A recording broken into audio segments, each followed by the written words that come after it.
Okay, hopefully we'll do a little better today. What am I doing? I actually don't remember.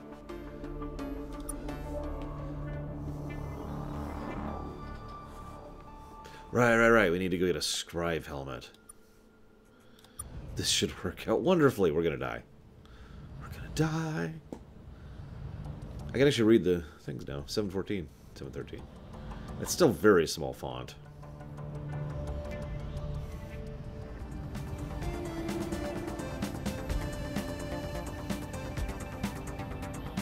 There's a load.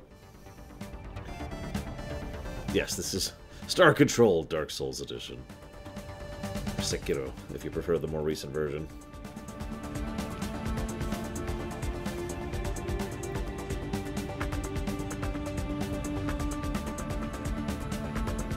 Yeah, this is a big stretch of nothing, ain't it? Yeesh.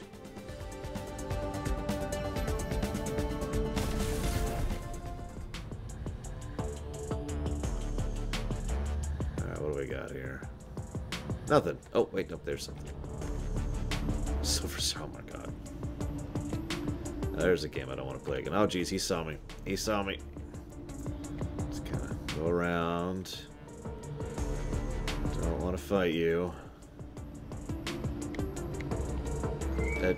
Okay, hi. Ah, it is the humans. Still alive and squealing, I see. You have survived longer than I would have thought. It's weird. Really. We'll be going now.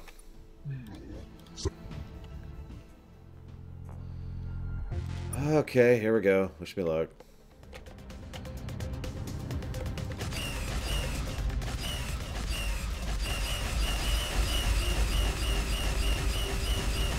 Oh crap, oh crap. Oh god, he got me maneuvering. He got me maneuvering. Oh, that hurt. Let's go ahead and flee. Oh no, we lost. Quick, to the planet. So good morning, more cowbell, Blackfile, Adam, Retu, what's up? We got this. Okay.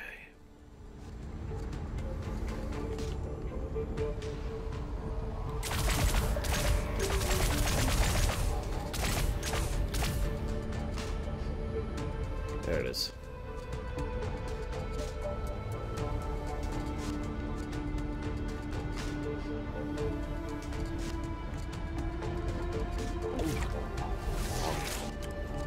Tasty, delicious resources. Hello, Valerian. I hope you're feeling better, despite the fact that you're here. And stuck on terrain. There we go. We're okay, we're okay.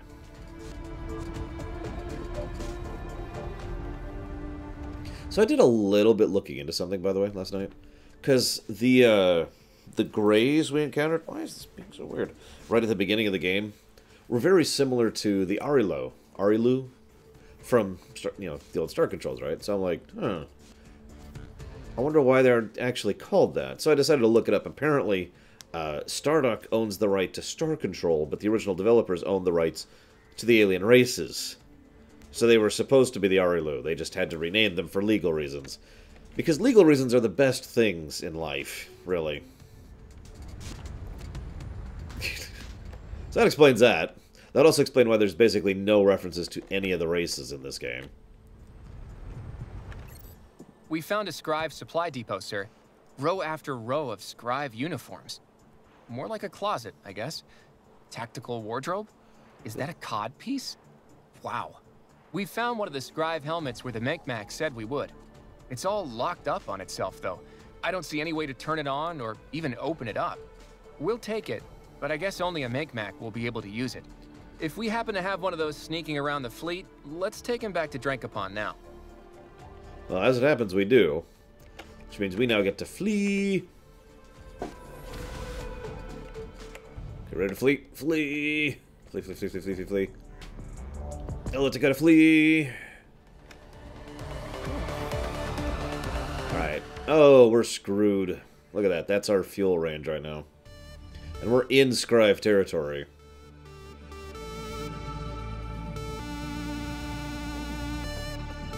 Well, we have a couple of options here. We can endure more fan fiction, or we can hope for a starbase in one of these directions. Now, we know there's no starbases to the southwest, because that's where we came through.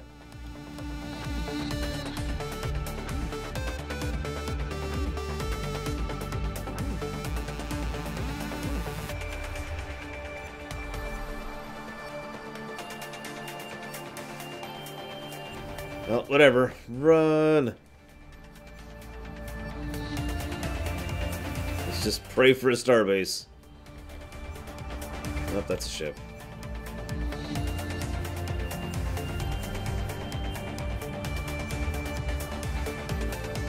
I'm receiving word from Tyromia that the Scribe have apparently just expanded into the Kappa trireme system. Are you worried about that? You look worried. I'd be worried. Thanks, thanks. So there's the, Yep, there they are. Wait, no, that's not them. That's them! Your dedication will be rewarded. Hello, Myron. As ever, thank you very, very much for your support. Do you want to put that towards something, Myron?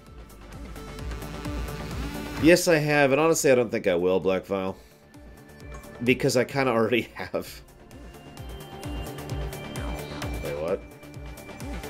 Oh god, there's a starbase, like, right there? But we're nowhere near that. If this is the second time Kotaku has done a big article about something I've already talked about and been proven right about. If you remember, that happened with Andromeda, too. Hi, Darth Nincompoop. Captain, we're sending a distress call to the Taiwan now. I'm gonna spin the ship. Alright, guys, ready for more fanfiction? I hope there's more. Hey, best friends! Did you run out of fuel again? Maybe. You are bad at space. Kind of. Anyways, sorry it took us so long to get here. It's okay. Nice work surviving. We try. We know. We were being polite. Oh. So, seeing as you're completely immobilized, do you want to hang out for a bit? Can you help us out here? Would you like to listen to some of our fan fiction first? Yes! We have seen all of your shows and have a lot of great ideas where to take some of the alien ship turned in space and then did a roll upside down. Everyone gasped. It was going to get away. I can do this, Ensign Merquim thought to himself. I can do this, he also said.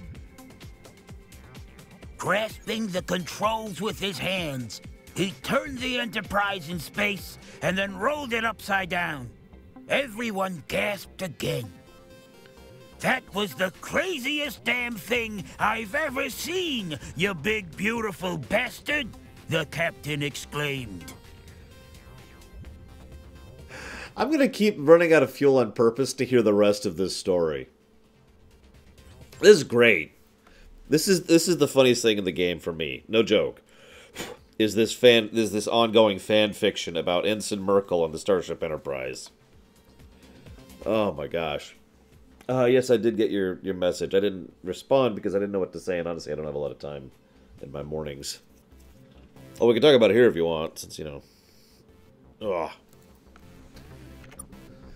Oh, fine. We don't have enough fuel. Don't answer that. And back to Seoul. Yay.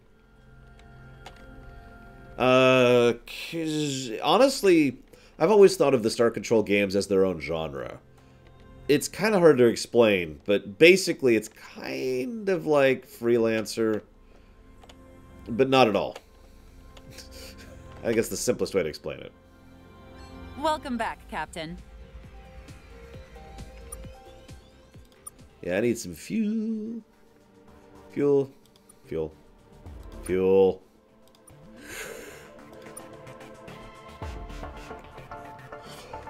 Anything else, Captain?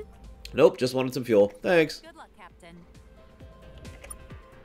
Yeah, I looked up the official genre, and it was just adventure game, which is the single most generic tag, even more generic than RPG, that can possibly exist.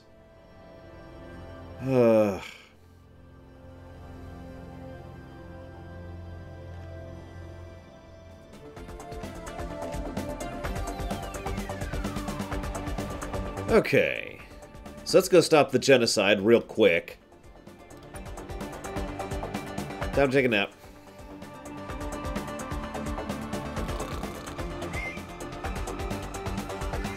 Good morning, Tazara. Oh, right, I haven't told you this. So, I don't know when I'm going to get you your pins, because you have a P.O. box, and FedEx literally refuses to ship to P.O. boxes. So, you can, but only if you're on autopilot, Dakota, as I'm demonstrating. It's one of the reasons I've been using it. Oh, crap. What? What is that? I can't see. My glasses are off. Captain, put your glasses on. Hang on, hang on. I got something in my eye. Ah, God. Ah, get it out, get it out. Okay, okay.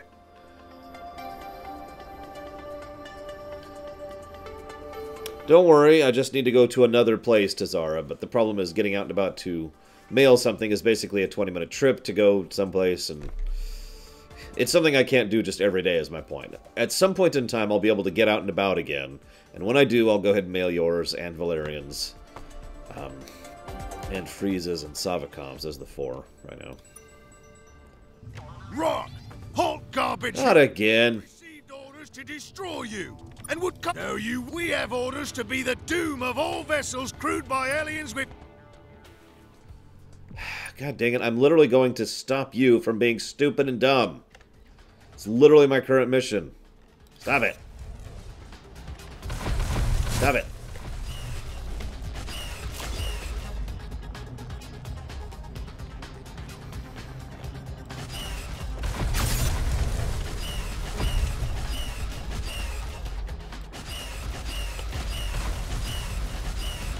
God, I can't tell where I'm aiming. There. Well, now that you're dead, I guess I'll kill the other of you, because I could use some resources. So, whatever. Why am I on the edge of the... whatever.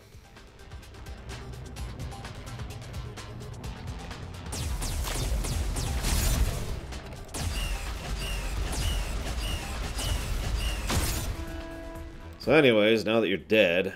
Oh, jeez, they're following me. They're following me. Run! Run! No, what? God damn it! This is actually getting irritating. Especially since I can't do anything but fight. That is legitimately starting to piss me off.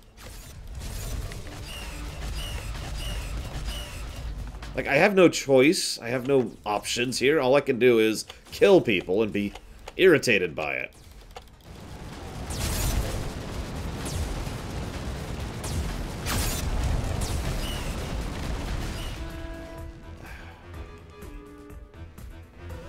I'm gonna flee this one because I'm freaking sick of this crap. Go! Oh my god. I don't trust anybody at this point, especially you, Zalok. I know your evil schemes. Okay, now I need to get to the city without encountering that enemy who's chasing me right now. No, no, no, no! God, this is actually pissing me off. You know what? I'm gonna just think about giving another negative to this game.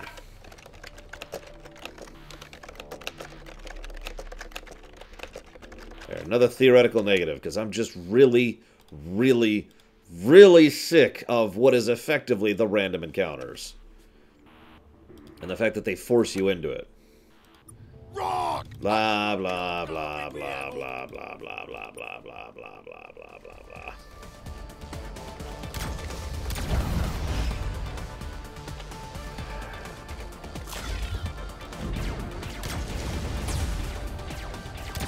Yeah, stealth options, fleeing, diplomacy, anything. Anything. I assume there's better engines, I just haven't seen them yet.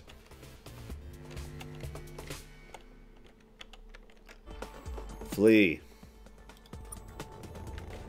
Actually, I tend to think of most RPGs with random encounter rates to be a negative. So, for example, if I was reviewing Final Fantasy VI, it would get a negative for its approach to random encounters. Rock, we have received orders to do... We have ordered... You know what? I'm just going to let these Taiwan die, because that's the easiest way to get out of this combat. Die. Flee. Yes. Go. Go! Oh my god! Rock, the garbage vessel returns. Hi, Delbach. Thank you, as ever, very, very much for the support. I'm sorry that I'm very irritated at this game right now. Would you like to put that towards something in particular? Yes, we will always gladly speak with another of our free-eared peers. Be gone from our sight, foolish two-eared one. You got it, Delbach, and thank you again very, very much.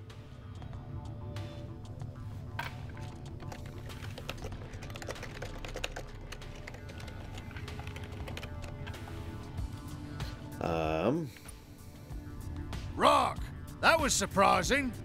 There's also a scribe legate on your vessel. Why do you have 2 ears?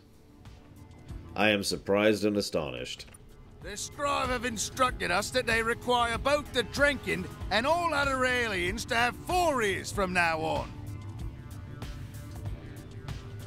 Really? This order is stupid, and that is the only time I can recall thinking that. But it is an order, so we will get more ears. The Menkmak fortunately have more they can sell us, but until we've furnished ears for all Drenkind everywhere, which the Menkmak say could take some time, we will stop killing 2-eared species, and 0-eared species, and etc., etc.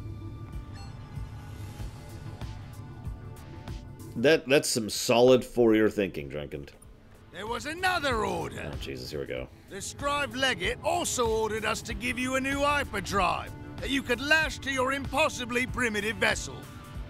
He has also ordered us to pity you. Take it and be less pathetic, 2-eared one. We will take it, but we refuse to be less pathetic. Rock. Is there anything else, 2-eared one? No, we're good, thanks. Good rock to you, 2-eared one. Well, at least that's over with, and we're no longer dying horribly to everything. No kidding, Takoida. But at least we're finally done with that quest, and we can go back to the awesome squid people, who this whole time I've just wanting to see more of, because there's something other than this. You know what, let's not do that. Let's do this. Please tell me you're not going to try and kill me. You're not going to try and kill me, are you? No, okay. Thank you for not trying to kill me. I appreciate that. Exactly, Leander. See, you understand now. Rock! Halt your garbage vessel now before it approaches this colony any further! What is this place? This is one of the delightful colonies of the Drenkind. Battle fodder for the glorious Scribe Empire. What do you do here? Rock. Make new Drenkind. Put them on ships that go into battle. Repeat. You know, normal colony activities. Okay, see you around. Yes, 2-eared scum. Take your garbage vessel and go. I don't think Scotty would like hearing that. Oh, great. Did you just report me to Zara? Seriously? That could be a problem. I guess we'll find out. Well, regardless, that's dealt with. So, where's the squid people? Squid people are there, so we're going to go to the starbase.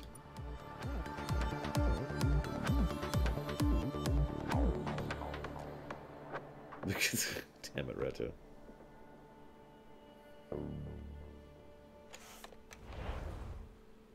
Have I been to this one? Yeah, yeah. Hang on. Stop.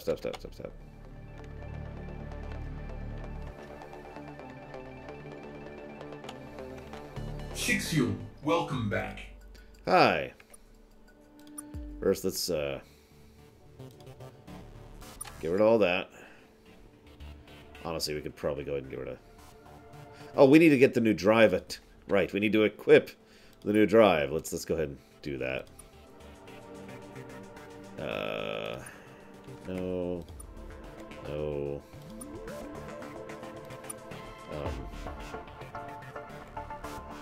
Where's our new... Oh, there it is. The Enforcer drive. So this is going to be 25% instead of 10%. That's not too bad.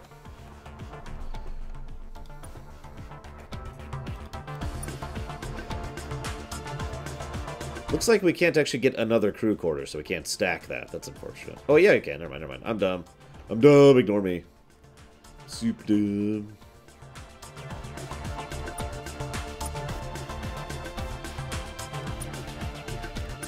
Get a little more health and deflecture there. And then we warp. Boop.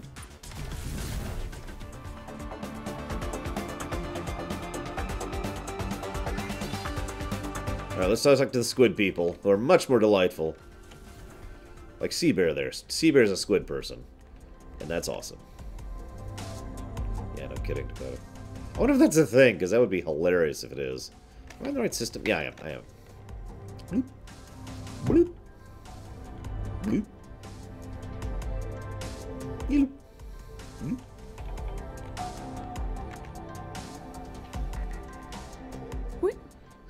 Many playful splashes, humans. I did your quest. Yes, we know. We have received some extremely confusing messages about ears from their vessels. They all seem spooked by something.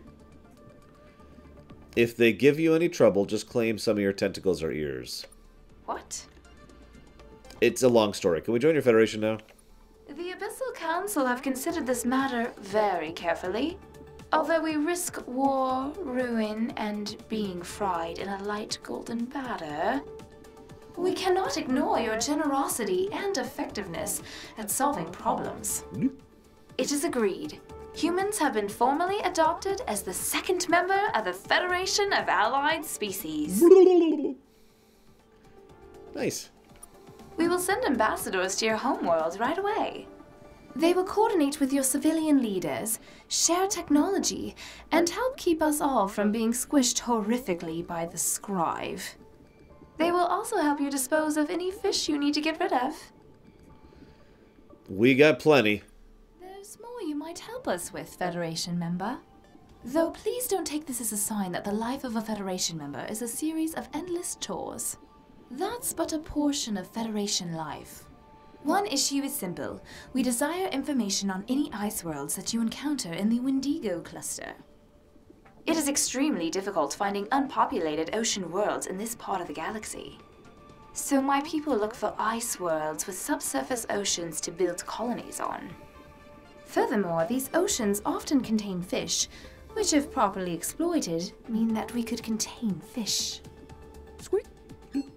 Because there are far, far less Scribe ships to shoot us there, the Wendigo cluster is a particularly ideal place for us to settle. Another issue is more involved. We are conducting research on a pre-industrial civilization in the Delta Horos system. We sent a ship down to the planet to monitor the primitive beings, but then it got stuck. Moving around on land is a little tricky for us. The primitives pose no threat to our researchers, but they have begun to worship our downed vessel as an idol. So what's the problem? We believe strongly in not interfering with younger aliens' natural development. We call it our principal dictate. Oh god, they actually went there. That sounds familiar. It shouldn't. We definitely invented it ourselves. Right. Squeak. Anyways, if you could help those ships, our stomach pouches would tremor most gratefully. Oh, well, if you put it that way. Then we look forward to your return, humans. Is there anything else? Uh... The very quiet alliance that we're not advertising to anyone, right? Right.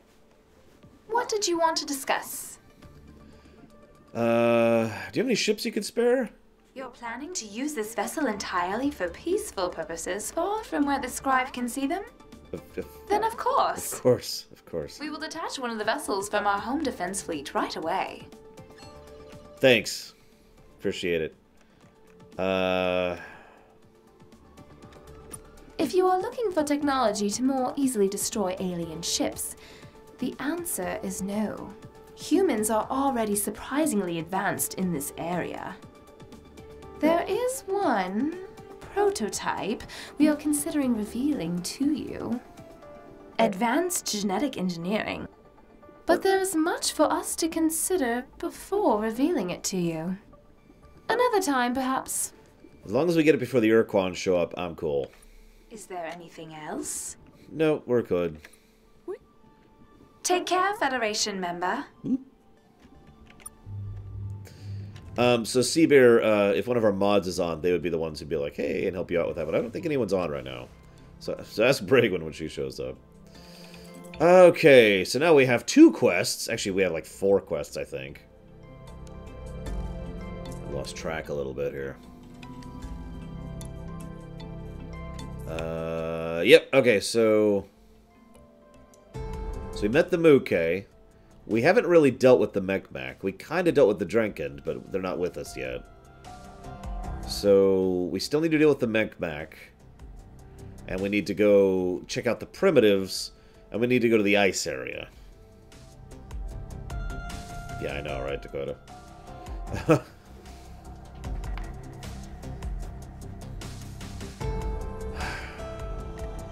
Okay. Right, I need to stop doing that. Pretty sure it isn't, but only you can tell me that. Where is the Delta Horus system? Hang on. That's right over there. That's not even far at all. Let's head there. Let's do that next.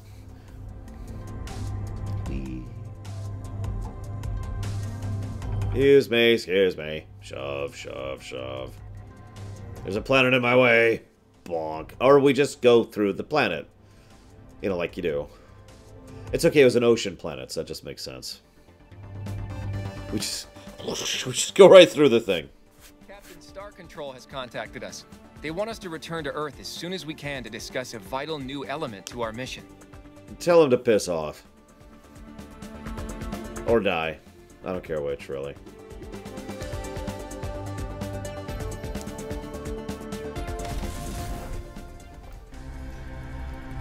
Okay.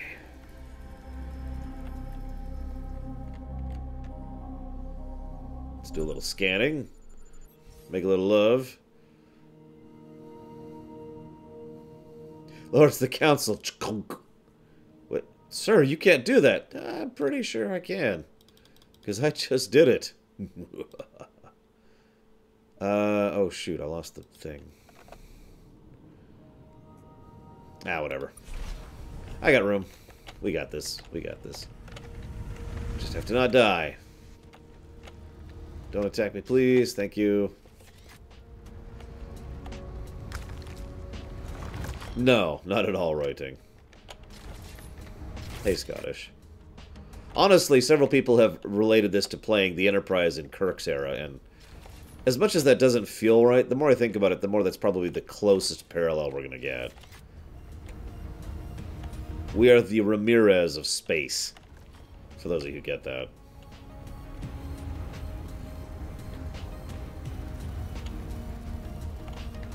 I like that too, Valerian. Although I think you need the scanning device to get that, but that's really easy and quick to get. Which mech warrior was my favorite? Oh, geez, that's a good question. I liked the salvaging elements of 3 and the mission designs of 4 mercs. And I liked some of Battletech.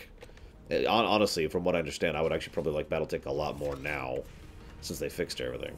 But if I had to pick one personal favorite mercenary, MechWarrior game, it would probably be Mercs 4, specifically.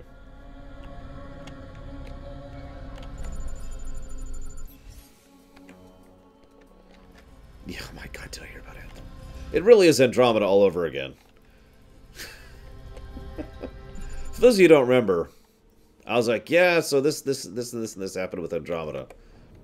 And people were like, yeah, cool. And then, like, a week or two later, you know, the Kotaku article about Andromeda came out. And, like, for a week, people would pop in to scream, did you hear about Andromeda?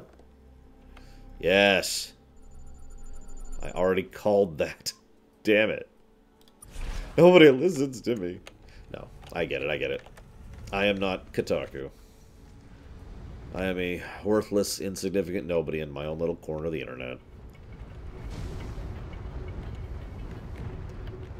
But yes, I have heard the confirmation on Kotaku about Anthem.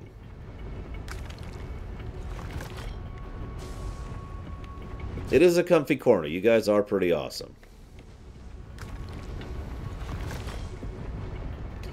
In my experience, and I mean that sincerely, Kotaku is a pretty nice site to try and get the beginnings of a news story, but usually I more use them as someone to look into other things.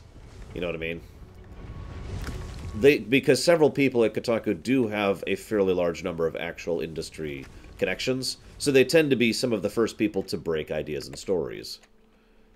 Hence, I'll look at them and be like, okay, they mentioned such and such, so I'll then go look into such and such. Yeah, a good jumping off point. Of course, there's a lot of noise in there, too. But, I mean, what are you going to do? It's a news site. Every news site is noise at this point, and has been for 50 years. Yeah, I know what I said.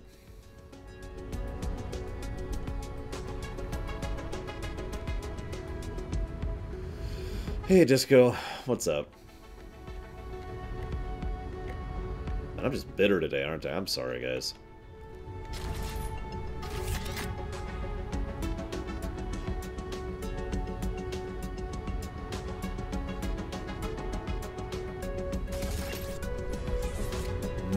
Delicious silver.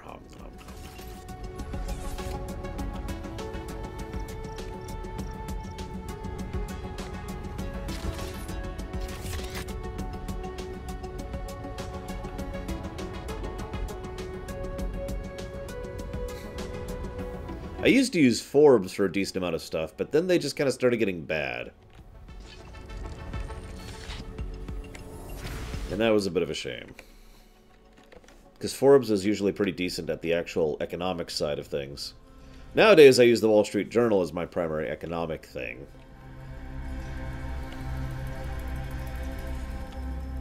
That's actually a very simple answer, Baron, believe it or not. In order to make news sites not noise, you would have to detach the amount of money they make from the method by which they're making it, basically. That's a lot of valuable stuff, but we do not have the ability to be there, so we're just going to go over here. Yeah, the editorial board on the Wall Street Journal is just sad, to put it as bluntly as I can. I've quoted the editorial board a couple of times when showcasing just how hilariously awful they can be sometimes. But anyways. Oh, wow, Dakota. That's...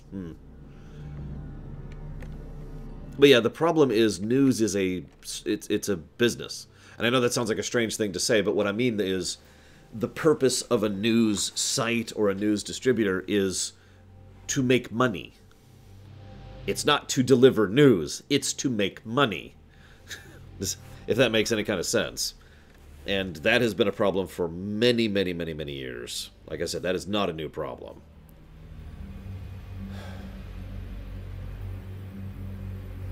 No, it's not going to tell me, though, is it? Hang on a second. Hang on, Perks. I just got your resub thing, but it didn't tell me what you put it towards, so I think I have to go check that manually, but I'm doing that as we speak.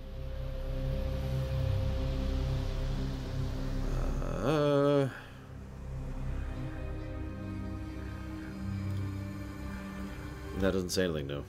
That is very strange. What is this?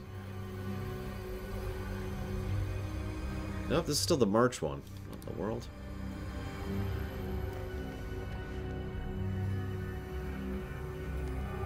It still so unless you didn't change it at all, Perks, it still says Sexy Brutal. So let me know.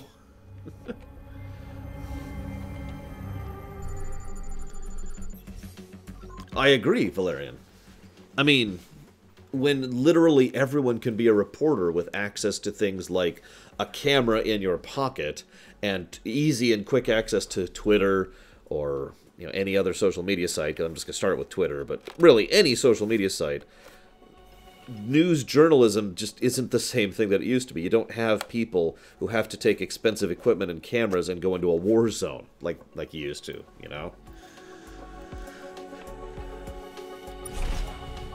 Now, in my honest opinion, that's actually a good thing. Because of the wide net theory, basically. But, yeah.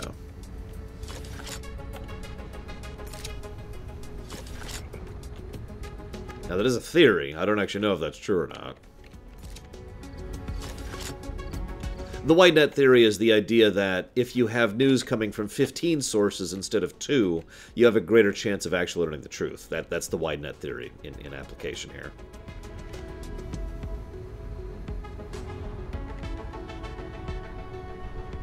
But television news has been a joke for so long. Every time I go into any kind of mechanics place, or any kind of anything place at this point in my life, Perks 12, Sexy Brutal.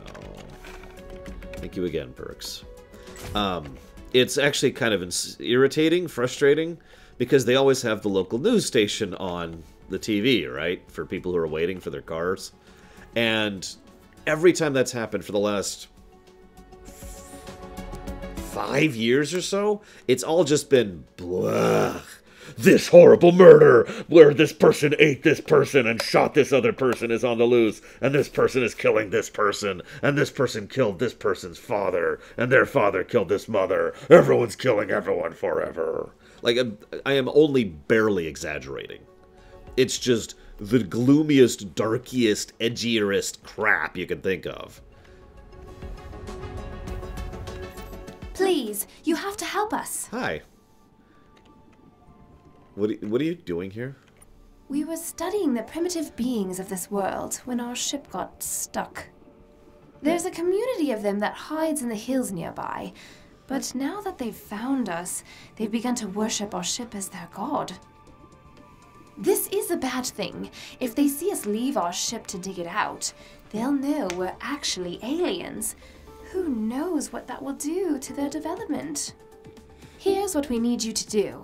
There's a beast that roams this planet. The locals also worship it as a god. Ugh. They've got a lot of gods. Seriously. Anyways, we need you to kill it and bring us its corpse. We'll use the distraction this causes to free our vessel from the mud.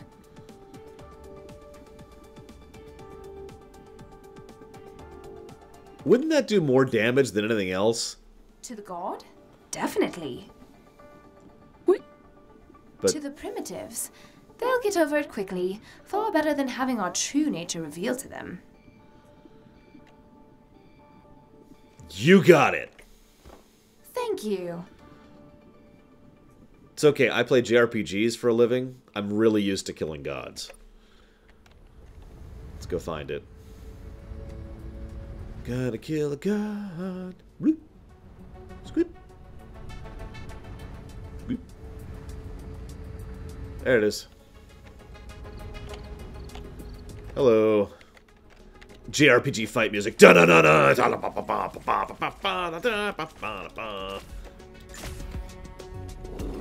Zoromus is dead.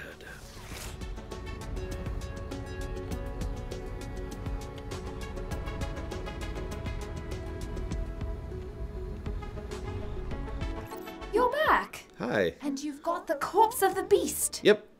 Hang on a second. If we position it just right, we can use its decaying mass to disguise our attempts to excavate our ship. The Muke used the corpse of a god as a puppet to disguise their efforts to excavate their ship. It worked. Our ship is free. Ugh. We'll take any excuse we can to kill a beautiful creature and use its corpse as a puppet. No, it's fine. These things happen all the time on this kind of mission. Anyways, we'll head back to our homeworld now. It's in the Beta Parvo system. You should come there too. I'm sure the Abyssal Consul will be grateful to know you helped us. Oh, really? How grateful exactly? Jazz music.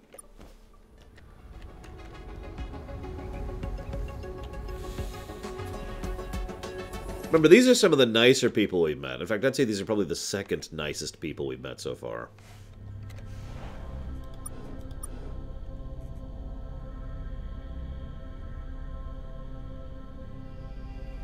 Their stomach pouches will quiver in gratitude. So we need ice worlds in the Wendigo cluster.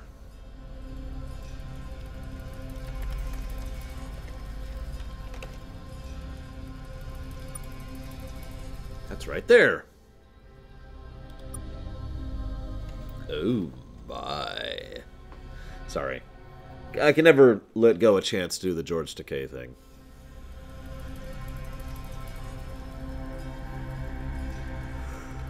Oh, don't ask, Baron. Because eventually we're going to get to Enterprise, and I'm going to have to rewatch Enterprise Season 1 and 2, and I don't want to do that. Well, hang on. We're already at the Wendigo areas.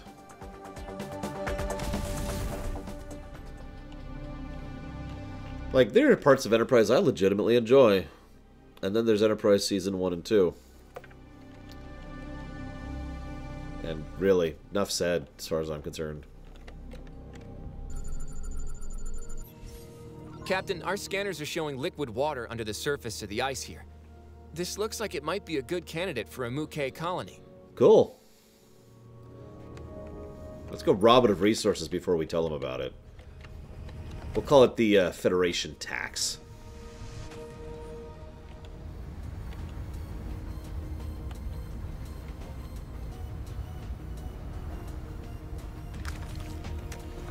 Oh, not me, Peter. In fact, I've only ever watched... You know, I'm actually not sure I've ever watched all of Season 1 of Enterprise. Like, there are several episodes where I have just skipped through because it has been so aggravating to sit through. I've tried to explain it before, and of course I've always failed. It's legitimately hard to explain for me. It's like Shadow Machine over there. See, he's awesome, right? So, there's no dealing with Shadow Machine. But imagine, like, he was not awesome. Imagine he's, like, really awkward and weird and awful. That's Enterprise Season 1 to me. God. Just no charisma, no chemistry between the actors whatsoever. Awkward dialogue, weird camera angles, odd editing, terrible scripts. That being said, again, I'm actually one of those people who defends Enterprise because Enterprise actually got good. In fact, I can literally point to the exact moment Enterprise got good because it's the exact moment that the previous creators of Enterprise handed off the reins to new people, and then its quality just immediately had a stark uptick. Hey, it's Whiffo. I shouldn't do that. Hang on. Before I do that, let's save. I mean, you've been on stream, Shadow Machine. You can't lie to me. To Whiffo.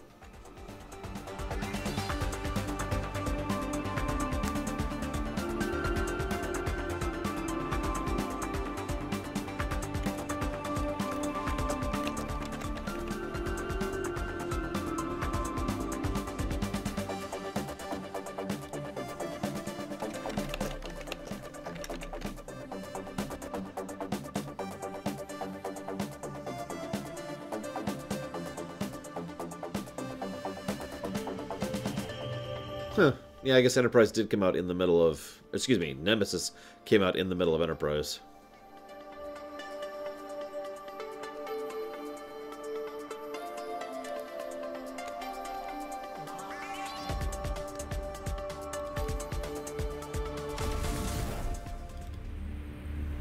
Welcome to Fwifo. The Hell World awaits us. This is a big system. Look at this place. Yikes.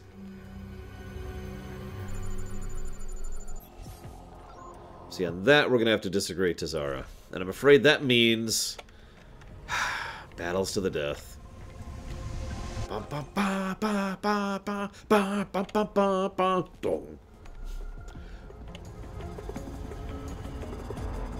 mean, he is a machine made of shadow. By the way, if I didn't say it, thank you, Shadow Machine, for the sub. I have put that down towards Pokemon Let's Go. Choose your weapon. Sorry.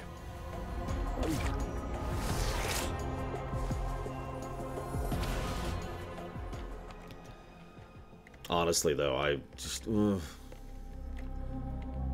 I keep using the word awkward because I don't have a better word for it. Like, there's something unique about why... Whoa! That is mega toxic! A lot of valuable stuff down there, too. But, that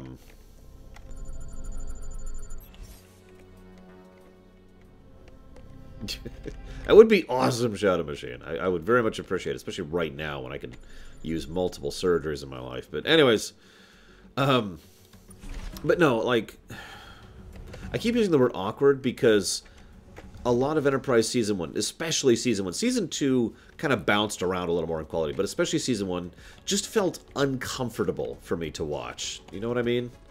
Like, to the point where I'm just sitting there, like, fidgeting in my chair, wondering what I'm looking at. You know what I mean? Just, okay. Like the kind of thing you're embarrassed to be viewing. Does that make any sense?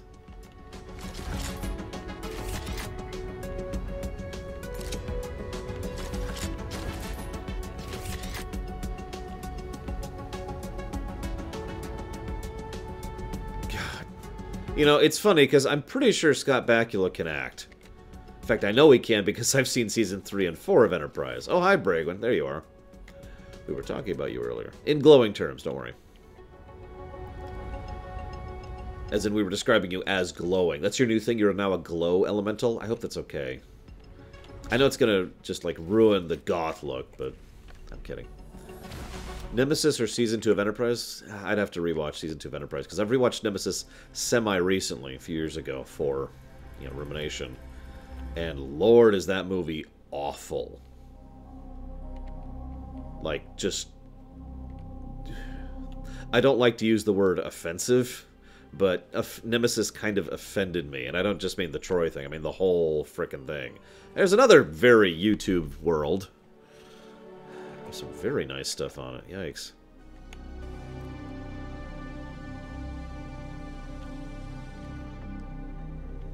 Like, Star Trek V is bad. But most of that bad is just, you know... What in the world?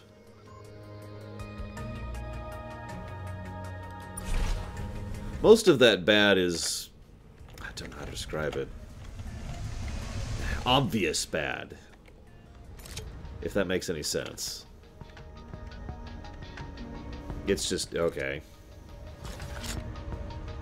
Nemesis is just...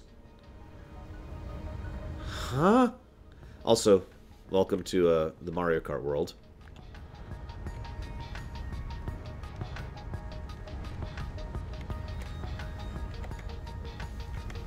I like how this is a complete non-hostile planet. That's actually amusing to me. I feel like this is a reference to something.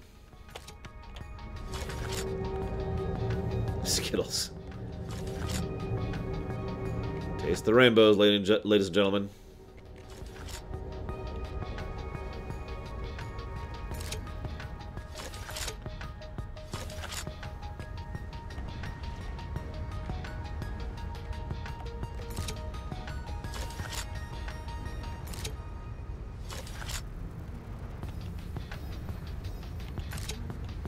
Just give me a minute, because there's a lot of resources to get on this planet. I want all of them. We might actually fill up our hold for, like, the first time. All the crew just get out of the ground and start licking the ground. start selling the location as a tourism spot.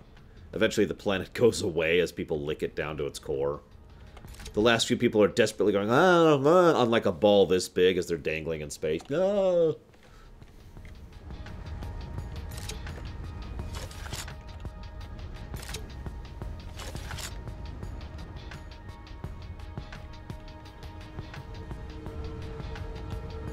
I only have 2 credit cards myself. Technically 3, but really 2 that matter.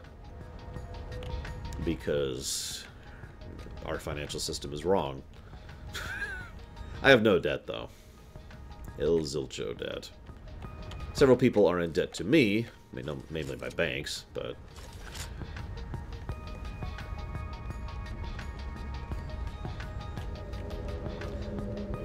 I remember that, but I don't remember what it pointed towards, Retu. Oh, that's everything. Okay. We didn't even fill up a 5th of our hold. Found a wrecked ship, Captain. We'll see if we can get this thing flying again. The good ship Rainbow.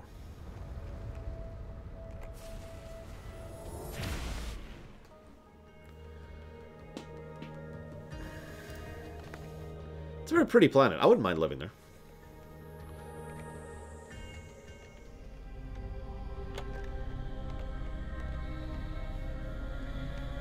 I know exactly what I'm going to do when I win the lottery. First thing. Very first thing. Can anyone guess? Ooh, Xenon.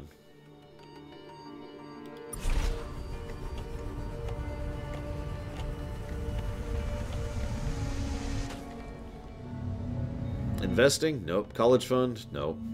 Move to Finland? Nope. Now, this is a trick question. The first thing I'm going to do is I'm going to pay taxes. And that may sound like a weird statement, but you would be surprised how many people who come into a large amount of money, either through inheritance or winning an award or whatever, and they don't pay their taxes first thing. That is a mistake. Make no mistake. That's it. Oh, fine. Die then. Die in a fire. Die in a fire. So yeah, no. Very first thing I will be doing is paying my taxes. Oh, Seabear. Bragwin's here. Now,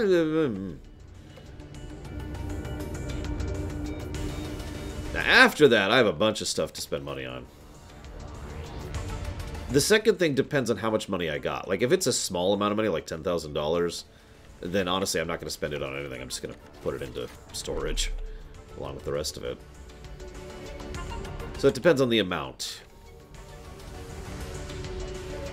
Yes, please, Bragwin. If you don't mind. Please and thank you.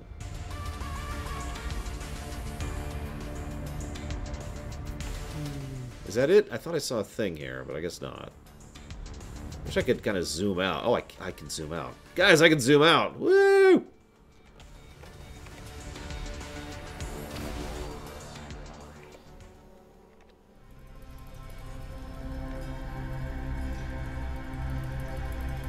I really hope running out of fuel doesn't, like, kill us this time. Because we found a lot of interesting stuff here. Yeah, sure, we could use some methanol. Why not?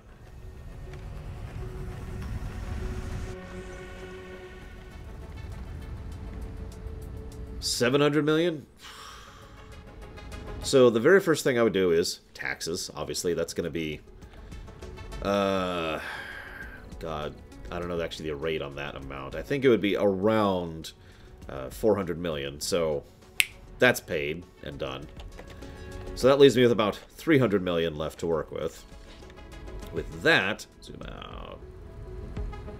It's not helping. I still can't see it. No. Oh, there it is. Never mind. I see it. I see it. With that paid,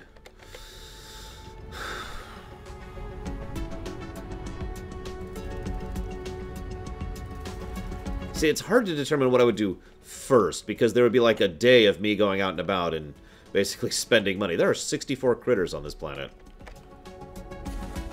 Hello, Collison. But in the bundle of first things to deal with are, in no particular order, investments. That is very important. Not because I want to generate more and more money, because I'm not greedy, but because having a certain amount of money invested into recurrent funds is the kind of thing that would be good to have. Basically what I think of as regular spending money. In other words, that would be my I'm going to Burger King money would be coming from investments. Make sense? Or I'm paying the rent money. The actual big expenses would go to the bank. That would be another big thing I'd go to. So for those of you not aware, there's actually banks that pretty much you can't put money into unless you are putting a huge amount of money into it. Most of these banks have a 7-digit minimum requirement. So I would go spend some time and effort looking into the mega banks and try to figure out which one actually best suits me, because that money needs to be sitting somewhere in order to be accessible. Once I find one, then I would probably put the money there, or at multiple banks. I haven't actually decided yet because I haven't done that research yet because I haven't won the lottery. So, researching on the mega banks, that's the next big thing. After that, I would buy this house and then just give it to my sister. Here you go. And then, once that's dealt with, hey, there's rainbow here. Maybe this world is turning into a rainbow planet. That's what the investments are, Disco. Oh my god, this is actually irritating. Up. There we go. Then I would probably go ahead and get a nice little apartment. Just a simple little apartment. Pay off the year's lease in advance, so I don't have to think about that. I'd sign up for surgeries, because I do actually really want surgeries in my life. And by want, I mean probably need. I would also pay for surgery when it comes to my mum. She needs a couple. 3 that I know of. Then, there we go.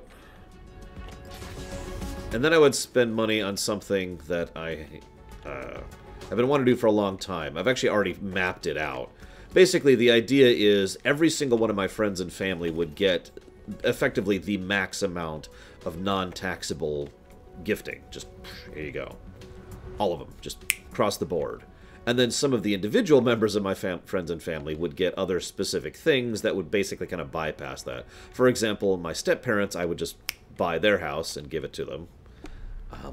Same thing with my dad. I would get Mum a house where she wants to move, which is in Vegas, and then get her set up there.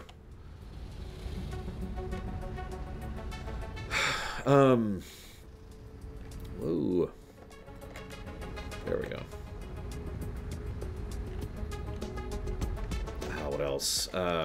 There's a bunch of little stuff that I kind of have in my head of things to give to people. What else? What else? What else? What else? Is that it? I think that's all of the initial stuff, Shadow Machine. Like, a lot of... I know this sounds really stupid, but if I came into a large amount of money, the overwhelming majority of that money, like 90 to 95% of that money, would be going towards people who are not me. That's always been the plan. That's been the plan since I was a kid. It's just over the years I've gotten to know more and more about how economics work, and I know more and more about the specifics of how I would implement that plan.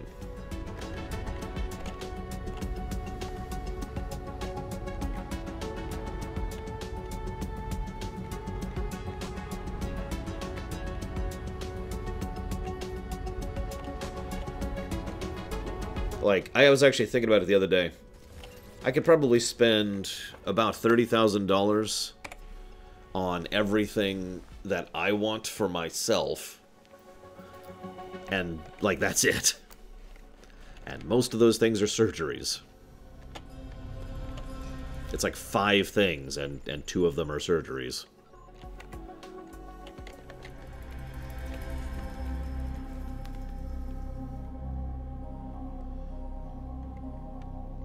Hey, Gutapone. We're just talking about, like, you know, the old if you win the lottery argument, or discussion, I guess. No. Would I buy all the games? No.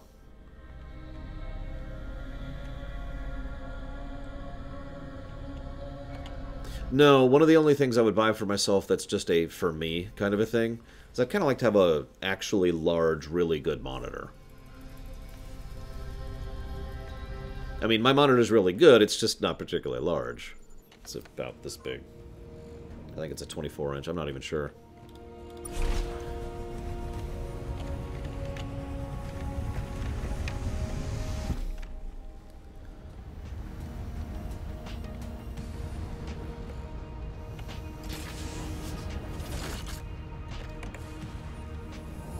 That is not the one I have written down. So hang on. Atelier. Hang on. Let me just erase this. I have Atelier Sophie, the Alchemist of the Mysterious Journey. Atelier Sophie, the Alchemist of the Mysterious Book. So I'll have to buy that tonight.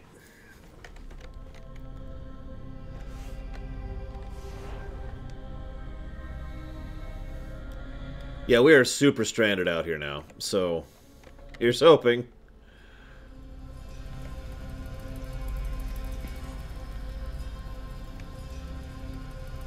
But I know full well my business will never actually be really profitable. I make enough money that if I am careful with my financing, I can afford to live alone. Honestly, that's about as much as I can and hope for in my life. Yes, I'm hoping for more fanfic. Wait, is that it? What's that? Who is that? Are they following me? Yeah, they are. Who are you? Target acquired. Oh, damn it, it's the frickin'...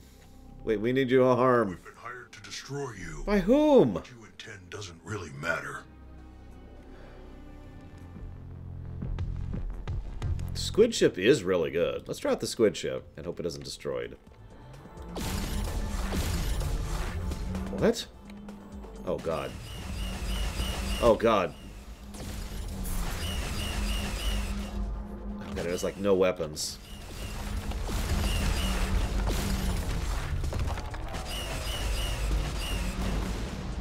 Oh, God. Oh, God. No, no, no. The squid people must live.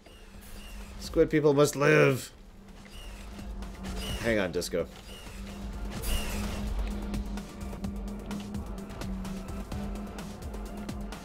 Oh, God, there's like no healing out here at all. Oh, what's that? What's that? Is that a healing thing? No.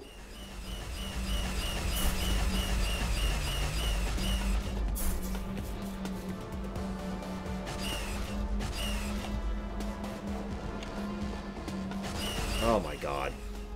This thing feels really weird compared to my ship in space. Okay, there's a little bit of health.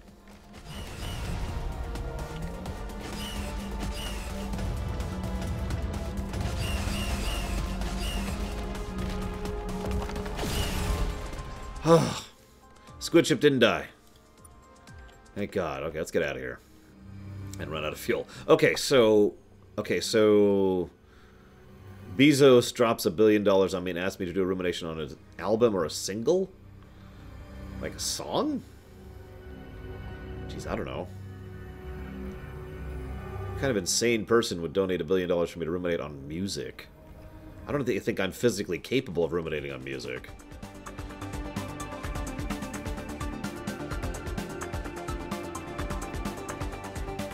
And out of fuel.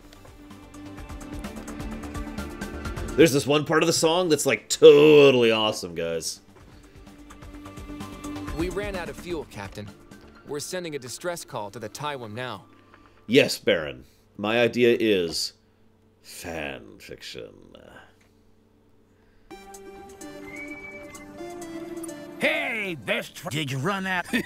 You were bad. Nice work surviving. Not so great at filling your fuel tank, though, huh? So, seeing as you're completely immobile, would you like... We have seen all of your shows and have a... Too late. You are very good at hugging, the captain said admiringly. I know, Ensign Merquim said, because he did always suspect that. The captain strode to the window and closed it. Ensign Merquim watched this. You are the most impressive ensign this ship has ever seen, the captain told him. Very impressive indeed. I know, right, Dakota? The captain slowly unzipped Ensign Merquim's fanny pack. Yes. No, don't stop there! Oh my God, the option is I could actually hear a bit more of this one. Yeah, but I'll probably stop there. It's about to get sticky. Oh, come on! We don't have enough fuel to... Oh, come on! Oh. Where am I? There I am. That was great. That was great. He slowly unzipped his fanny pack. Jazz music playing on the... Oh my gosh. Oh.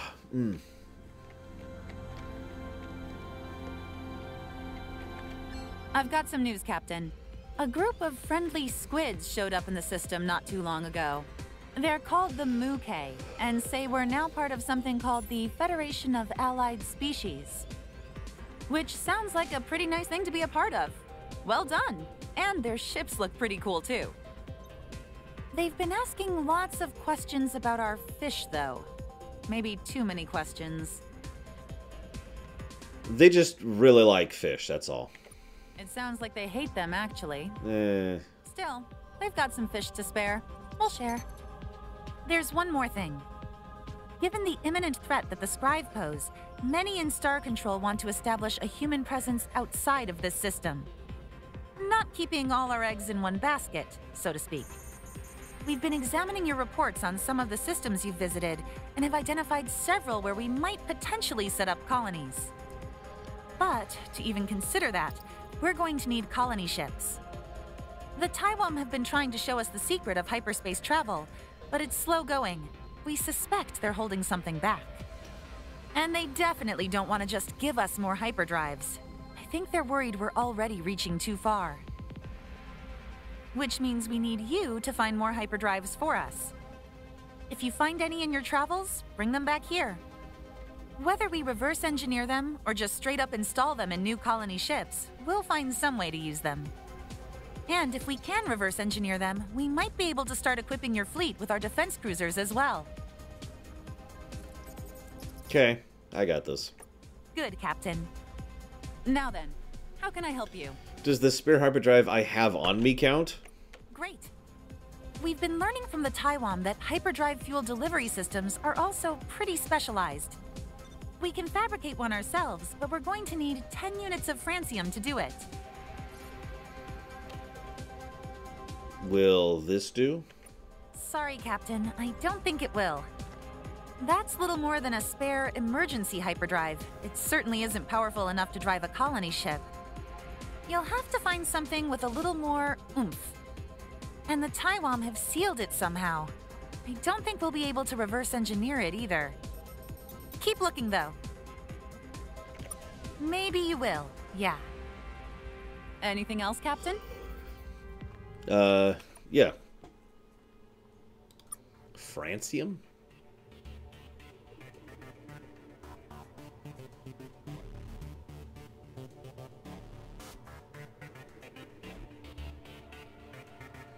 I do have some francium right there. Boop. How would we build things when we could just take them? Sorry. What I meant to say is, we're the good guys.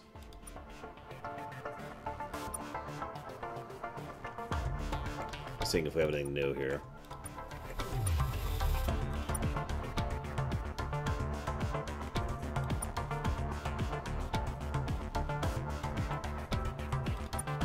Yeah, I actually saw it this time, Retsu.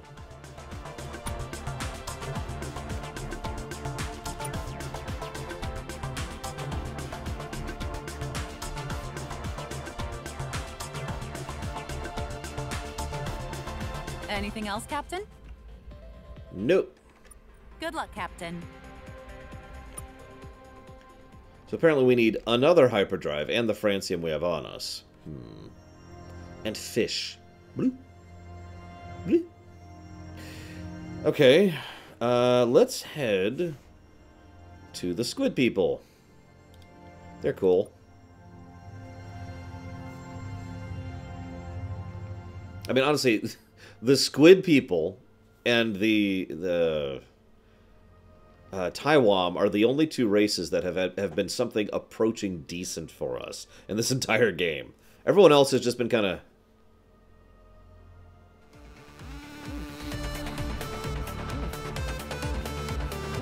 Oh, excuse me.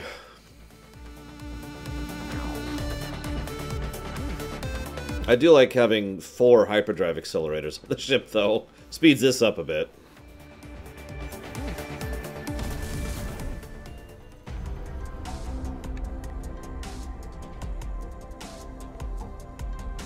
No, part of the plot of Star Control is arguably part of the plot of each of the Star Controls, is that we're pathetic.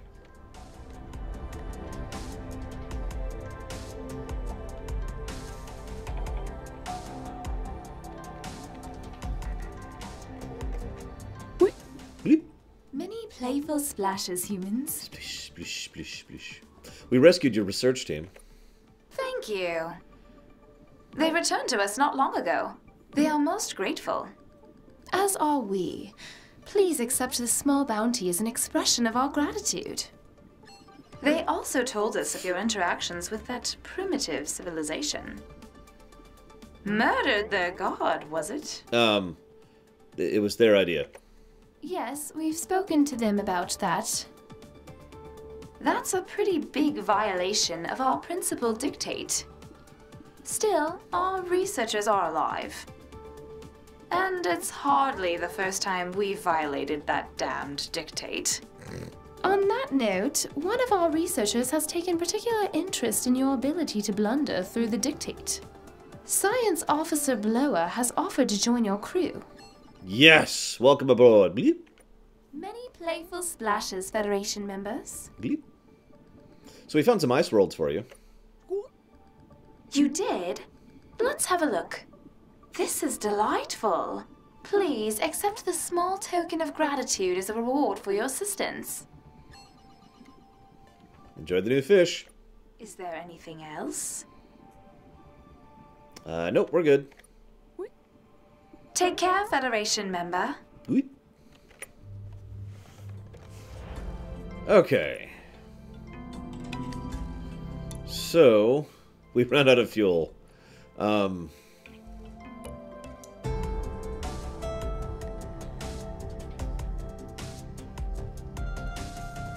So we've got the quest to get the hyperdrives. We've kind of already dealt with the Drenkened.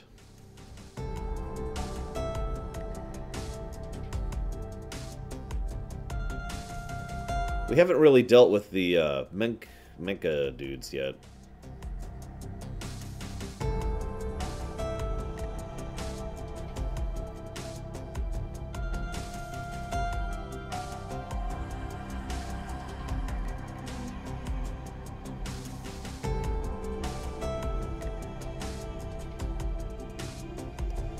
Looks like that's actually all our outstanding quests at the moment.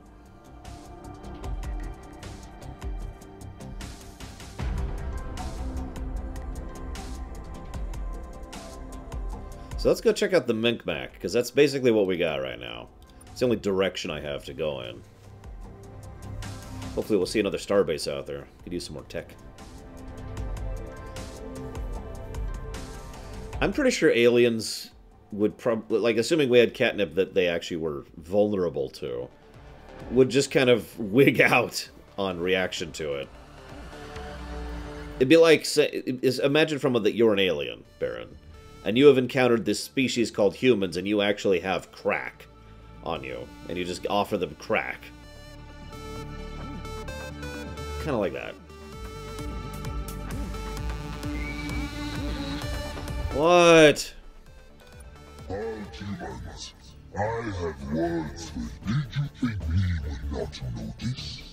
That we would be blind to your activities? What? We have spoken to the Drenken.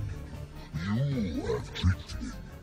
You have given them extra ears. Do you think this is a joke? Tampering with our property? The Drenken are ours. Your permission to exist is even more denied than usual. You know, no wonder nobody in your no wonder no one in your empire likes you. Lies. The Scribe Empire is as strong as it ever was. Every world species scrapes the ground at our feet. Enough. I do not have the patience for cleansing your mind of these untruths. So long, savage. Yeah, whatever, Garlean.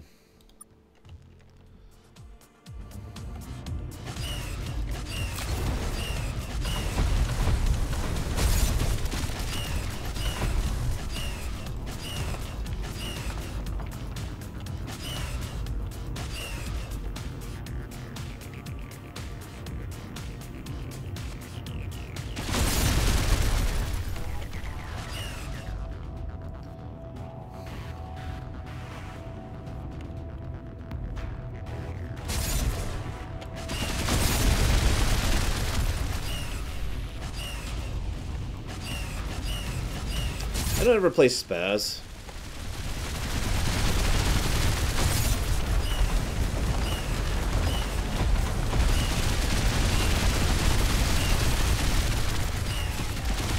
I hear there was a Spaz too. I never got around to that one.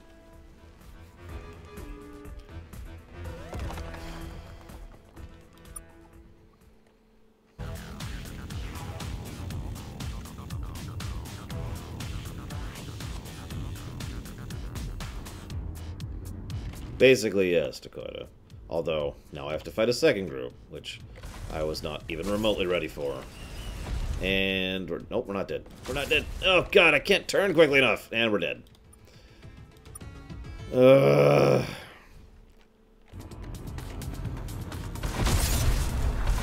So anyway, Spaz is a game called Space Aliens and Zombies. It's played like this. Now, I didn't like that game. But it wasn't because the game was bad, it was because the game was like this. I don't know what it is, but I just do not enjoy the asteroid style of navigation. It's just really not my thing. Hi, Night Forager. I was hoping someone else had actually played it so I could reference it, but, you know, whatever.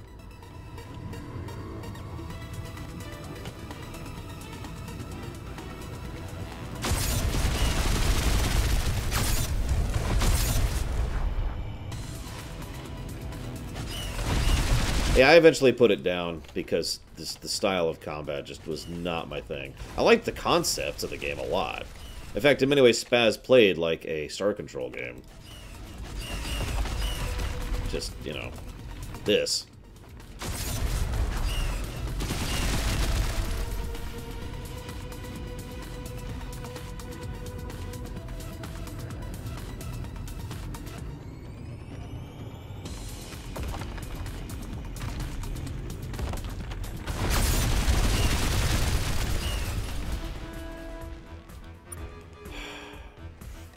Anyways, where was I going to? Ah, there it is. That place. Oh, that is way out there. That's pretty much on the edge of our range.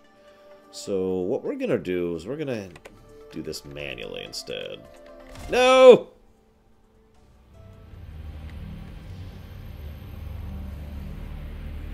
No, no, no, no, no, no!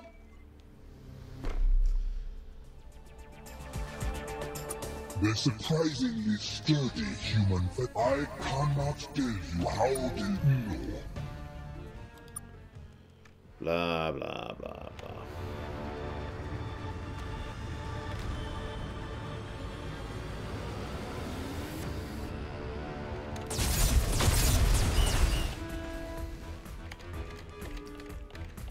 I was going to say, yeah, Space War, to my knowledge, was the inspiration for the Star Control thing. God.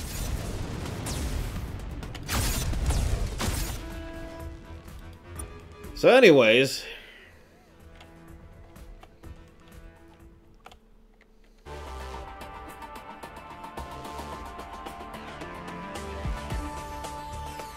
let's go exploring a little bit, shall we? Damn Kilrathi. I suppose what's irritating me isn't so much that it's forcing the combat on me, is that I just really don't like the combat. I mean, it makes sense narratively speaking for them to force the combat on us, especially more and more as we get further into the narrative.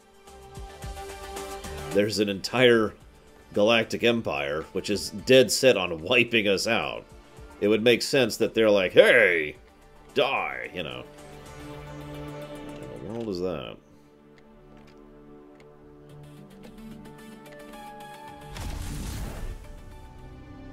Hopefully soon, Lord Firestorm, but I don't actually know when.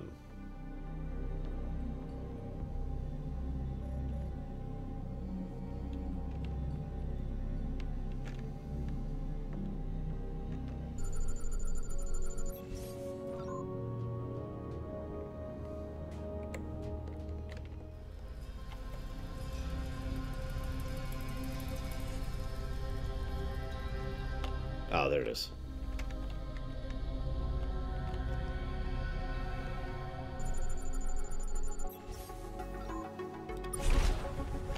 Whee!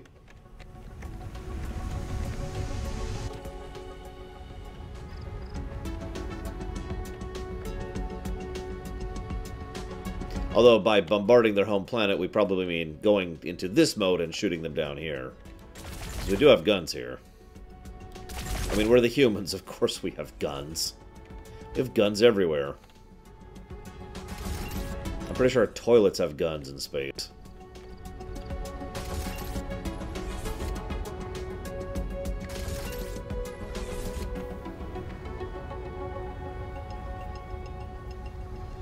You know, just in case. Welcome back, Dream Whisperer. That's true. Our guns probably have toilets. Our swords have guns too. That's actually true. Found a wrecked ship, Captain. We'll see if we can get this thing flying again.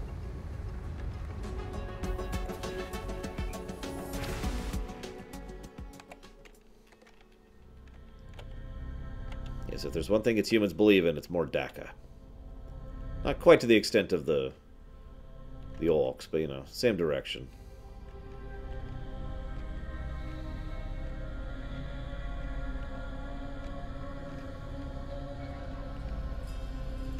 So, that's new. Greetings, Captain. Welcome to the Mjolnir Trading Outpost. We look forward to a long, but probably not too long, relationship with you. Who are you? As I said, and as you certainly heard, I am Mjolnir, the proprietor of this trading outpost. But you know, not speaking in more general terms. Who are the Mjolnir? What are we doing here? Blah, blah, blah. Those are excellent questions. You're to be commended for almost asking them. We are spies. And we are here because we are spying. What are you biologically?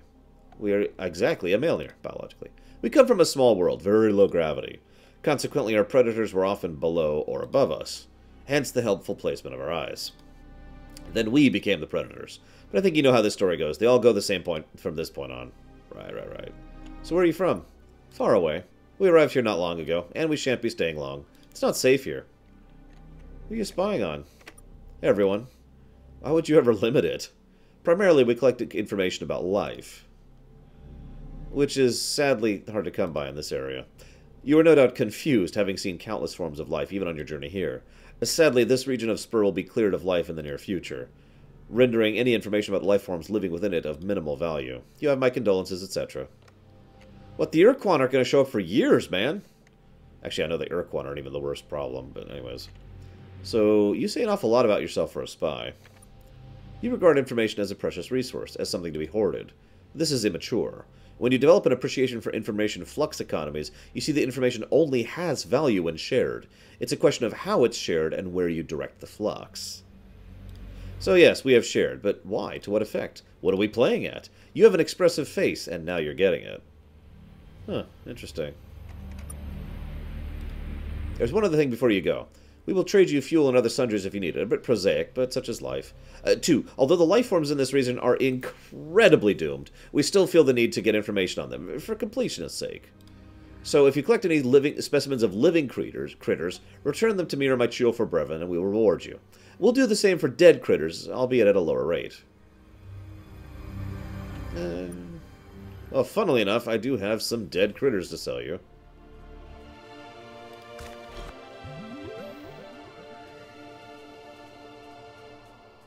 Because I've been killing them here and there. I will buy some fuel. Although, that means I don't get to find out what happens to Ensign Mylan, or Malin, or whatever his name was. I've already forgotten his name. And said Bob.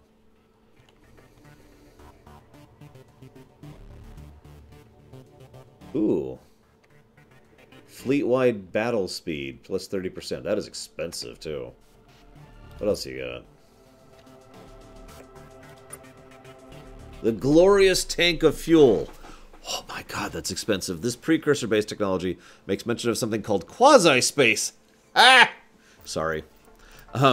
We want that, but that is way out of our price range. A subspace drive, which we can afford, which is going to increase our actual sublight speed substantially. Let's just buy that. Speed is life. The Sprinter. Increased turning speed and 6... Yep, we need that. Just straight up need that. Yeah, I have Disco Inferno. But I won't tell you which, for I am truly evil.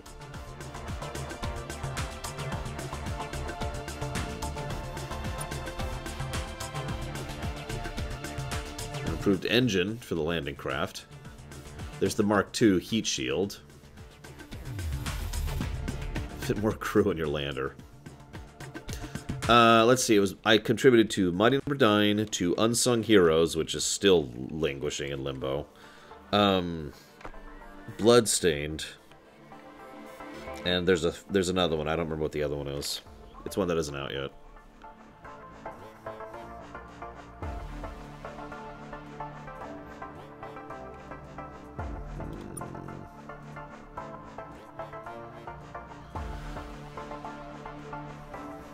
Honestly, I really want that. 168,000. I hope other places will sell this and I don't have to come here to get that, because that's going to suck.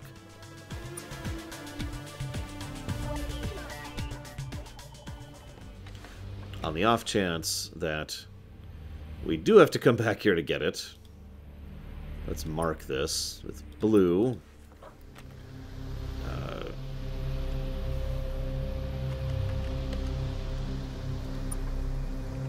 There, okay. I mean, that makes sense, Retu. Wow, this is with my speed increase I just got. I did put that on, right?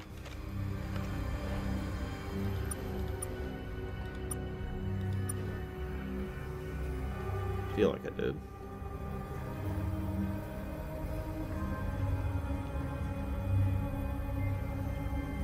Yeah, I did. Wow. Anyways, back to our exploration. We're USS Enterprising it up here.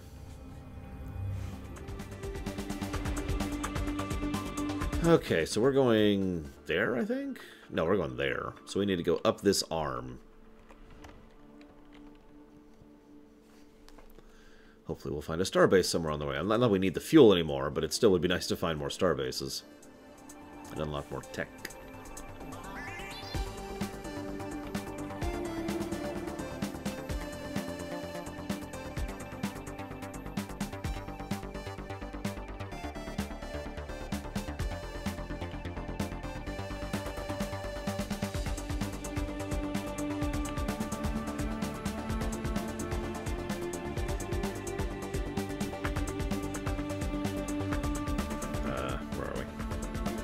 Oh god.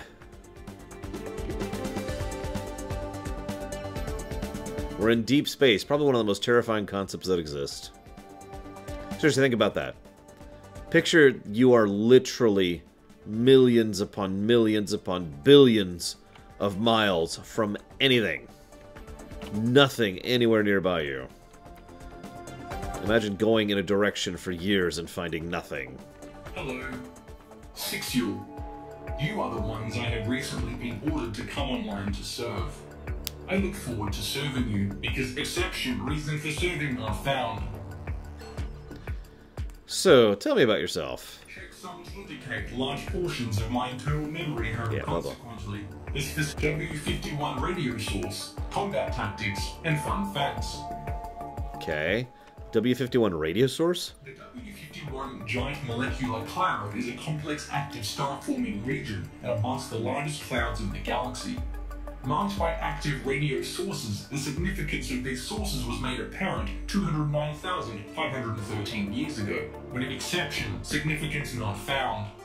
The unusually high amounts of star formation observed in this region seems to be a likely result of this. Good to know. How about combat tactics? The three most vital parts of any engagement are range control, energy management, and having fun. By controlling the distance at which you engage your enemy, you are more likely to be in a position where you can damage them without them damaging you. Similarly, by avoiding your enemy's field of fire when they have enough charge to fire, you will greatly increase your chances of surviving. Finally, statistical research shows that 90 to 94% of the victors of naval engagements are the ones who report they had more fun. This research has been criticized for potentially undiagnosed survivorship bias, however. Got a good point. Tell me a fun fact. In this dimension, 0 is an even number. What is it in other dimensions? Even as well.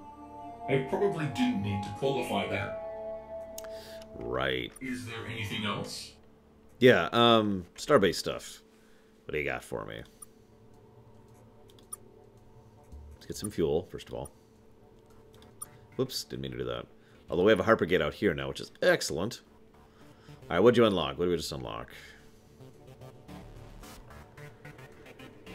A battery charger, so there's energy regen rate. That's useful.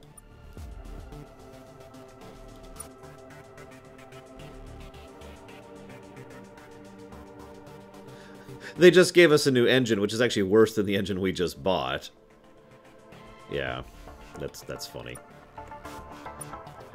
They do not sell the other stuff, by the way, for reference. Ah, there's atmospheric maneuvering.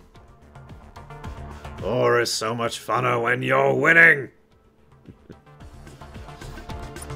We need guns. Guns are very important to me.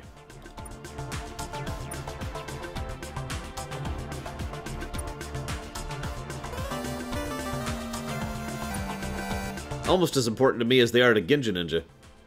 Ginja Ninja, excuse me. Ginja Ninja loves guns. Like, you wouldn't even believe. It's kind of creepy, actually, if I'm being honest. But it's okay. You know, we're with it.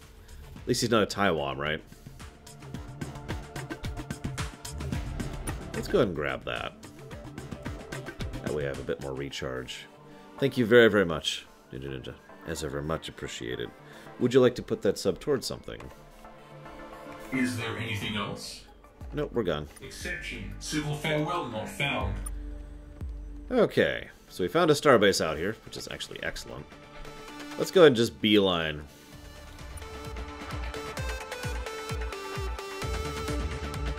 Keep an eye on the mini-map there. So we don't have a lot of missions left at this point, like I said. We have a mission to find hyperdrives.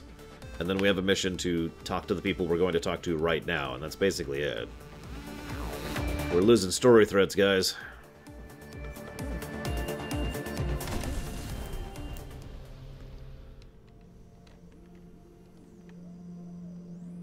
You got it, Ginger.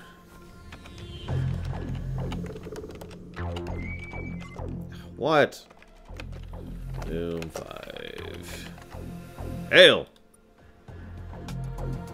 Hey, it's an ugly new alien. What's up? Where they make? Where are you from? What's your problem? No problem here. Smart, smart. Play your cards close to your chest. Well then, we're not actually the Mank. We're the Nank. Really? Or the Gank. Really? Or the Taiwan. You're not the Taiwan. We could be. Okay, fine. That was a lie. That's kind of a thing. Honestly, what's even the point of being honest?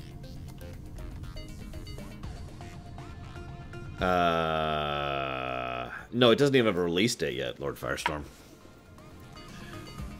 This year, supposedly. I'm guessing we'll get a release date at E3 in June. These are all good answers, but I like the third one because it's hard keeping track of all those lies. True. I mean, false. Anyways, how can we help you in your ugly spaceship today? Why does everyone keep insulting our spaceship? Because it looks like you lashed a bag of sewage to an engine. But seriously though, it's fine. You're alright. We're looking for allies and assistants to fight the Scribe. In a spaceship like that, I'll bet you are. Well, we're technically, members of the Scribe Empire, and not generally keen on stopping them or foiling them or what have you. So, good luck with that. Right.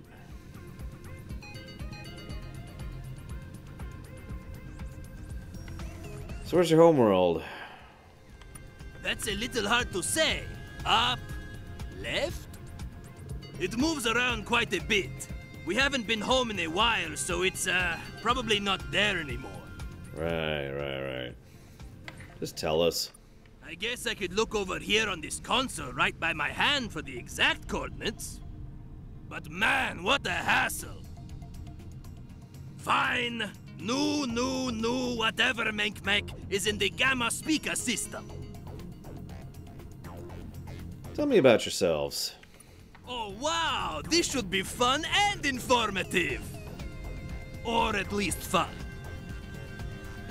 So, history? No problem. Just don't take our word for anything. I kind of caught that, yes. People come from old Menkmak. It was a great planet. We had so much fun there. Lots of games and stabbings. We turned the stabbings into a game, actually. See how many Menkmak you could stab in a day, then try and beat that. Eventually, we started to run low on Menkmak, so we stopped stabbing each other for a bit and invented civilization. Smart move.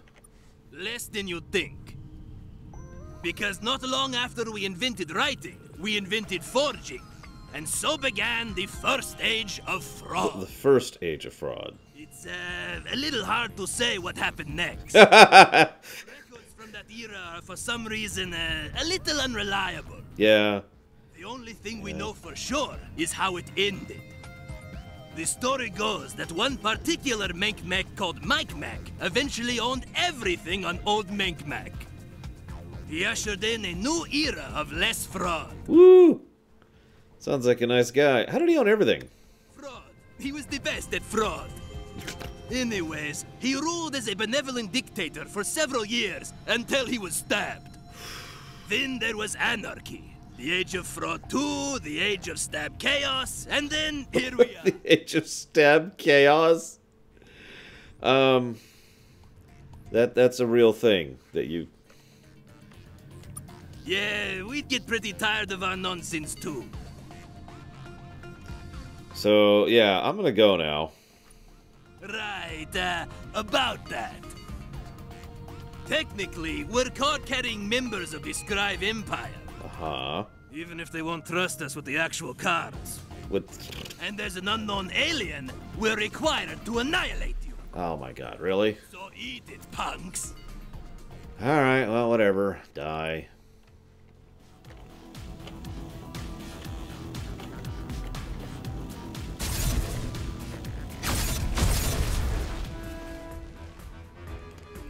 I know, right? I mean, think of how many real-life history periods would qualify as the Age of Stab Chaos. So we're gonna let them live, because, I mean, new, whatever, Menkmak is right there. This is probably gonna involve a lot of fighting before we can actually reach it. What do you want to bet? Especially since there's a ship right in my way. We made it! Hey, it's those aliens who tied a Taiwan hyperdrive to their garbage ship. We're the Menkmak. Look at you! Submit to our will, Menkmak. We haven't had you yet. Someday soon, though. Anyways, make yourselves at home. Lower your shields, unlock your doors, all that. And sorry about the mess. We just moved into new, whatever Menkmak. That's why it's still, kind of a dump. It's got nothing on old Menkmak. What happened to old Menkmak? It, got destroyed. It's this, whole big thing. And we don't mean big thing as in it's a touchy subject that we don't want to talk about. We mean it's literally a big thing. Old Menkmak was destroyed by a massive moon-sized space monster. What? It's this whole big thing. And now it's something we don't want to talk about. But you just said, come on. Sure, let's go over our story of unending pain. That sounds like a fun conversation. Old Menkmak, and every homeworld we've settled on since, has been devoured by a massive space beast called the Ancient One. I smell a quest. Technically, he only devours the atmosphere. But technically, we need that to breathe. Really? Which is why we have to move our entire homeworld every so often. Yeah, that would make sense. Why does he do it? He doesn't talk or have a big speech bubble above his head, so it's a little hard to pin down his motivations. He just shows up and starts wrecking everyone's day. But enough about the endless cavalcade of misery and torment which fill our days. What brings you to new whatever Menkmak, ugly aliens?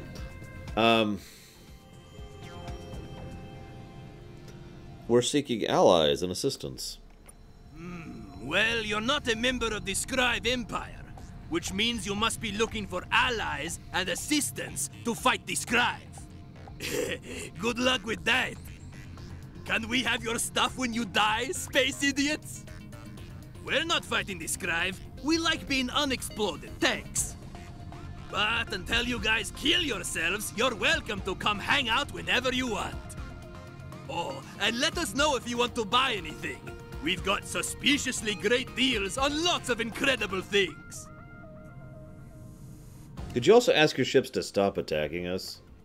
Oh, that. Yeah, technically we're supposed to annihilate you because of, you know, the rules. But you seem cool. We'll talk to the fleet and let them know to hold off on following the rules around you. Thank you. Appreciate that. So...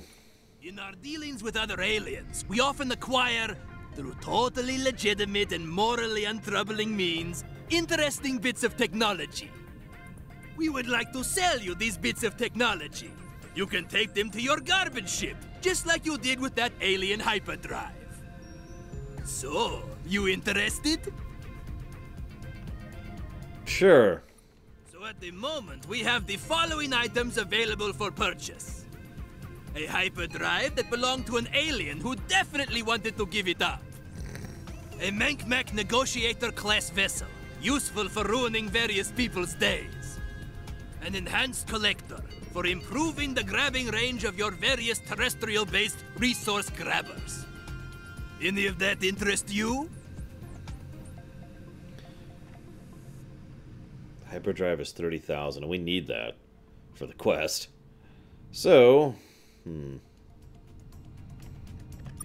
Your loss. So, can you tell us about yourself? Oh, we can tell you lots of things about ourselves.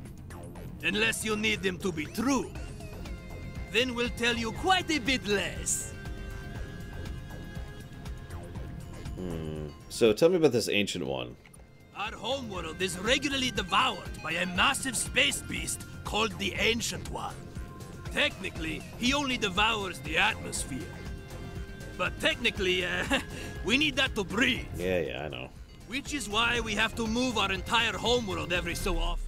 Blah, blah, blah, blah, blah. How do you know the Ancient One's a he? Fly underneath him and look up. No, thank you. If your parents didn't explain this to you already, human, I don't want to get into it. It's cool. It's cool. How do you move your entire population? You live out of suitcases a lot. Honestly, a lot of Menkmak die each time. It's really sad, so, thanks for bringing that up. Yeah, but... Sorry. No, it's fine. We breed fast, which is its own kind of fun.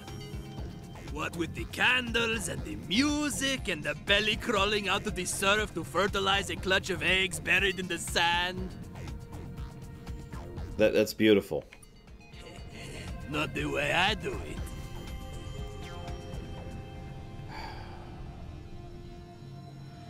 Okay.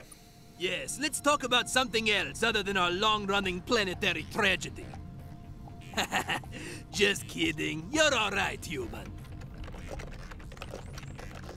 I'm looking something up real quick.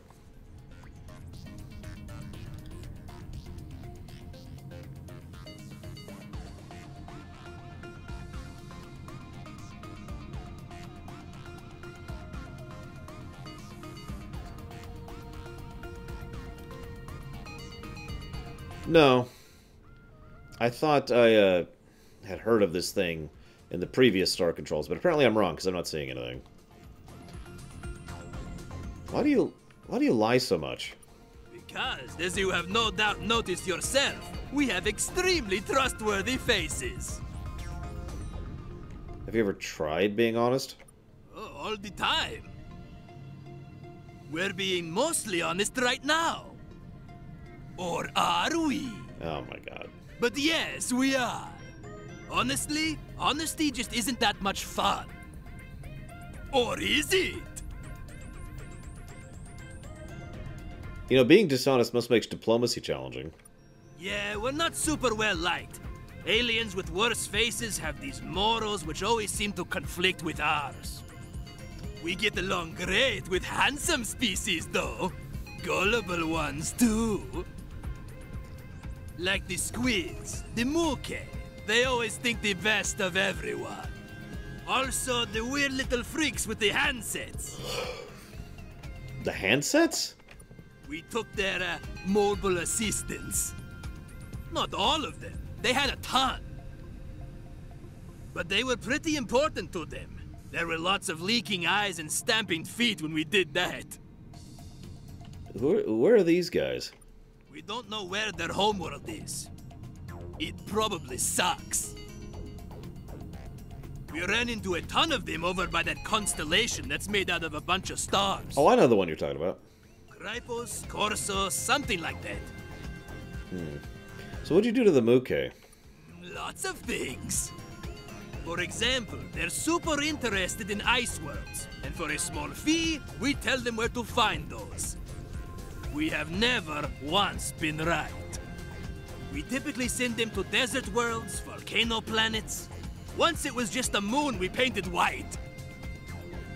That's awful. But they asked us for help on that, too. They have? Have they learned nothing? You know what would be hilarious? If you screwed with them too. Send them to the world of acid. No. That's okay. We just made that up anyways.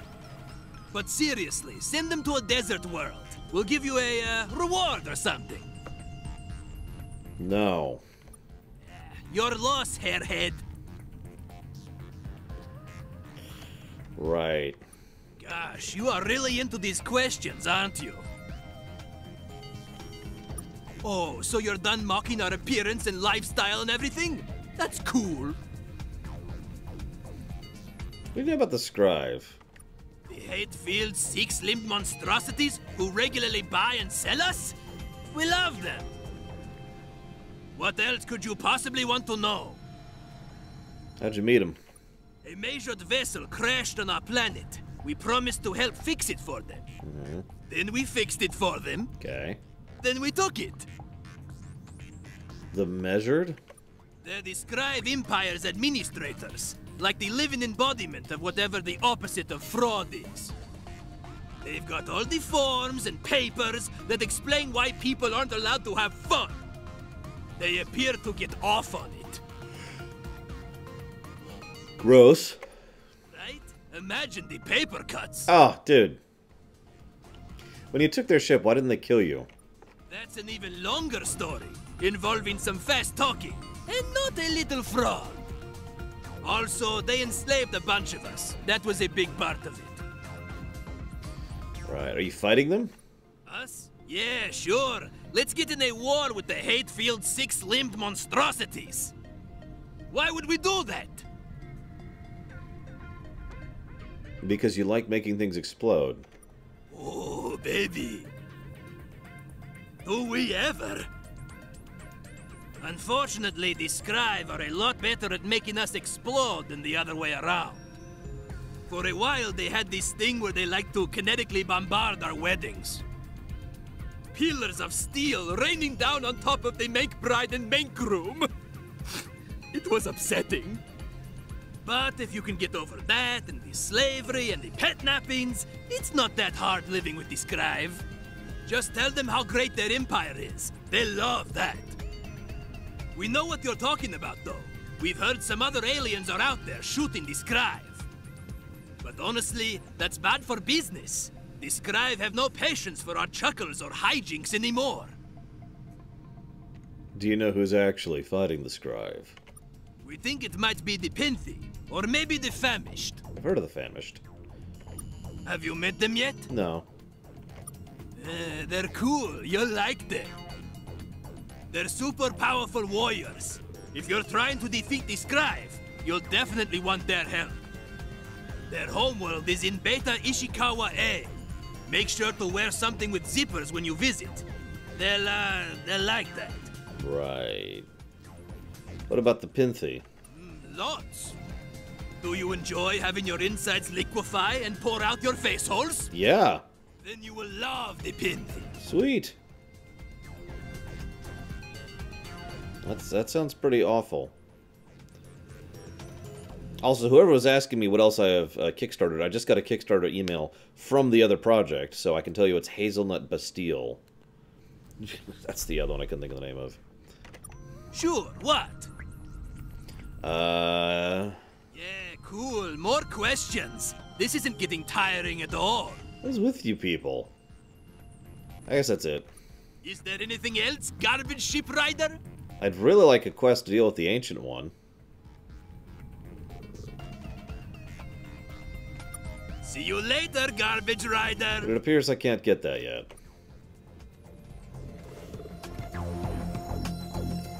So, now we have a couple of things. We can look into the Famished.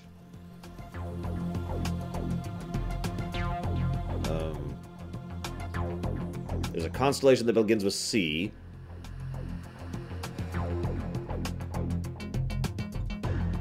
Yeah, unfortunately we need a lot of credits to buy his drive. So, we can cheat in some more credits, or we can try and hope that one of these quests give us the credits we need. Let's hope the quests, because I don't want to cheat. Is this the Famished? Nope, that's the Famished. Whoops. That's the Pinthy. Oh, the Famished are way north. They're way up there. Look at that. Well,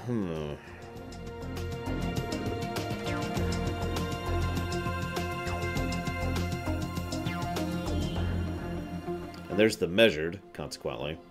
So it looks like we can head to the Measured, who are right next to us. We can head north to the Pinthy, who are acid dissolving. Or we can hope for fuel on the way to reach the Famished, who we literally cannot reach from here. Or we can look for a constellation that begins with a C.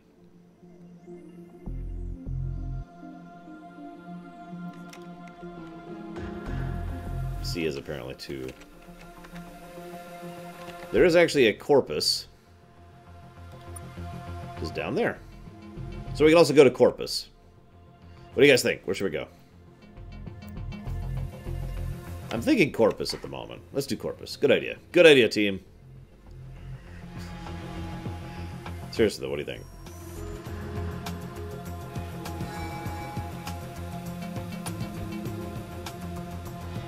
We'll head down there for the moment. Yeah, Corpus is the closest, and then the Measured, which is almost assuredly going to be combat heavy, which...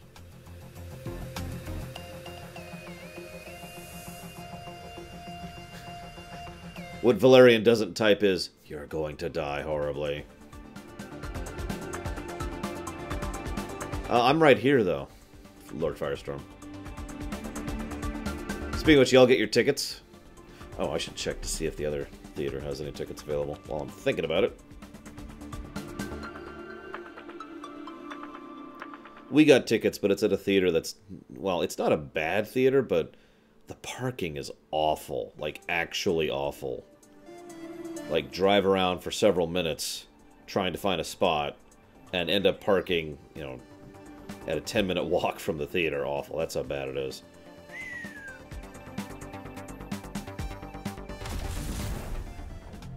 Yeah, that's what I thought. The other theater is sold out completely. Glad I got my tickets already. Now I'm curious of the theater we actually are going to. Hang on a second. Just hang on.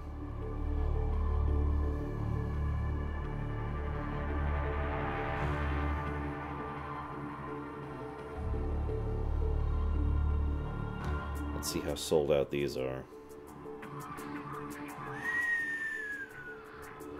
So the only seats that are not sold out in the theater we're going to, at the time we're going to, are the very front row and like a couple, like individual seats on the second row and the third row. Yikes. I am glad I bought those tickets already. Diligence. For those of you who haven't heard me tell the story, I literally have been... We've received a message from the Micmac homeworld. Apparently, due to Space Beast-related circumstances, they have had to relocate. We can now find them in the Pi 3 Orionis system. For those of you who haven't heard the story, for the last month or so, every time I wake up in the morning as part of my morning routine, I've been checking for tickets. And when I did so, which was at about 6 in the morning, it's worth noting, tickets had already started, like, some of the seats were already were already sold out for the theater and the showing that we wanted. At 6 in the morning. There was still a line, too. So there's a bunch of scary aliens out here. Let's see what these scary aliens are. After we steal a bunch of stuff. That is not a place we want to go to.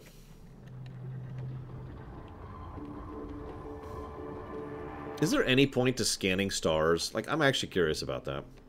What movie? Endgame, Bregwin. Avengers Endgame. Tickets went available for sale yesterday. No, I did not, Seabear. Trandals. Well, they're not attacking us. That's a good thing.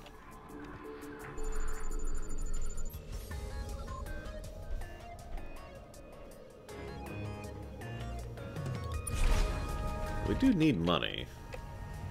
So let's see what we got down here. On the Chocolate World. I love Chocolate Worlds. It's going to suffer the same fate as the Skittles World, but a lot quicker. More people are fond of chocolate than Skittles, believe it or not. Whoa, whoa, whoa.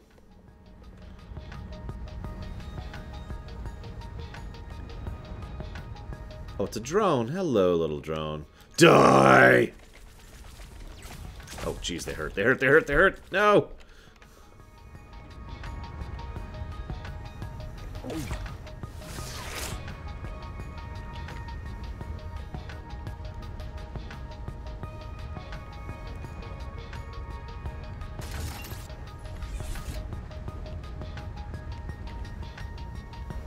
Tell me this doesn't look like chocolate. Seriously. It's even got like the dark brown, light brown thing going on. Like it's a chocolate cookie or something. Come on.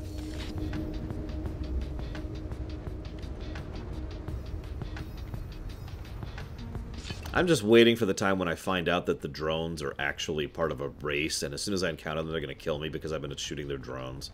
I've only shot like 3 drones, but that's probably enough to warrant my entire species being wiped out, based on the level of species interaction I've seen in this game so far.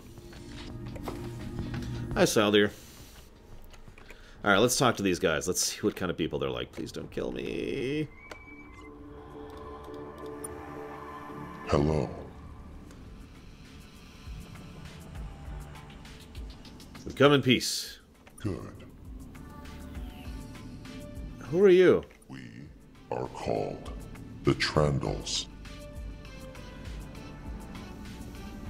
That's a weird name. And from what I can see, it's fitting. You're weird. I'm saying you're weird. Not yet. But soon. We have heard of you. You are curious beings. You seek information. Information about the galaxy. About the Scribe. About yourselves. And you seek improvement. You are weak. You are afraid. We can improve you. How exactly would you improve us? We will install upgrades in your ship. This will improve your ship's information gathering, awareness, and combat effectiveness parameters. Our mutual vocabularies will expand. Then, we will become your allies. I like these guys. This is a trap, right? Let's just call that.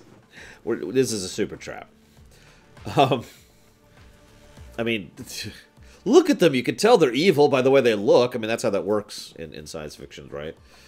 I like to think that he's not being rude by being on his phone. He's actually showing his phone to us. Like, here you go. This is me giving you entertainment because I know I'm boring to talk to.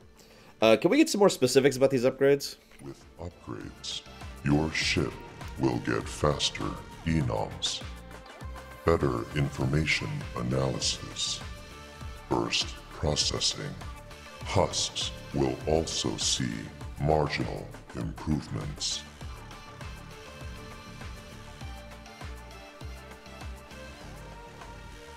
Sure, we have an autosave. Yes. Good. You will receive Overmind system upgrades now. I'm sure that's a Genesis reference. Your ship is much better now. Soon, you will be as well. I just got an achievement called Took the Bait. Was that about an Overmind? When all patches and service packs are installed, upgrades will explain Overmind. But are we allies now? Soon. The upgrades still need time to improve your ship to an acceptable level for Overmind envelopment. While you wait, you should learn more about the threat the Scrive pose. Go to the Moon Peast in the Epsilon Lavoran system. See what the Scrive did there. It will be enlightening. Okay.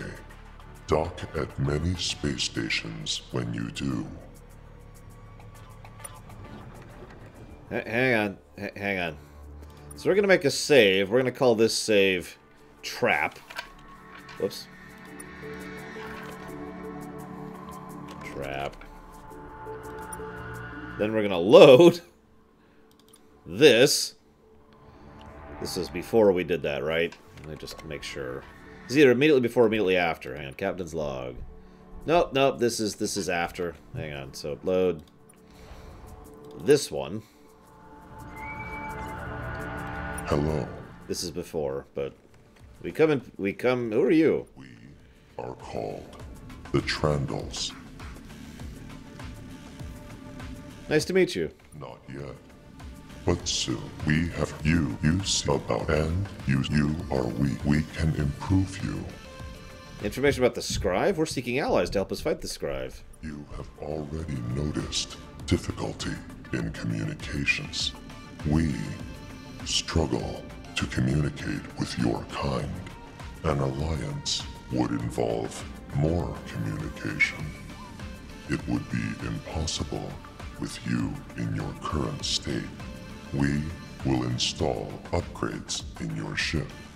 Then, we will become your allies. I mean, our ship's already pretty decent. Your ship is clearly not great. There is no way this is the first time you're hearing this. With upgrades, your husks will also see marginal improvements. What was that about husks? A translation error. As said, we have trouble communicating with your kind, husks, in your terms. Ancillary support systems. So, crew. You know. Rejecting this offer is a mistake. No. Consider it carefully. Weigh all variables. Then, change your mind. Yeah, bye. You have refused upgrades. Yeah. Yet, You fear the scribe. Kinda. These two positions are incompatible. You do not know what the scribe can do. Go to the moon East in the Epsilon Lavoran system. See what the scribe did there. So it looks like we get that quest either way. Okay, so now we'll do a save where we are not part of the Overmind. Hang on just a second.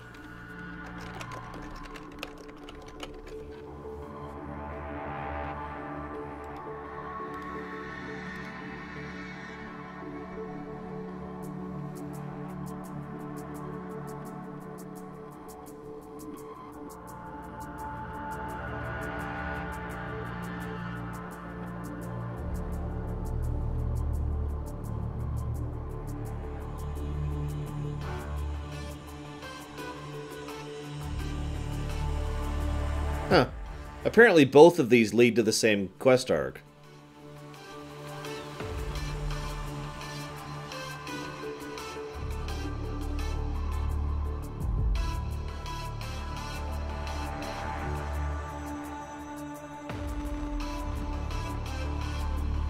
Interesting.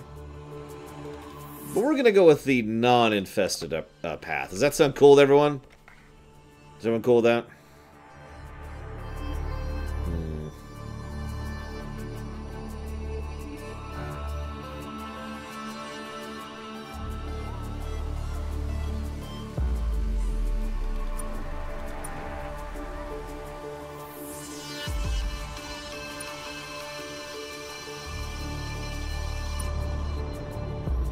Apparently that's southeast of here? Oh, it's way out there.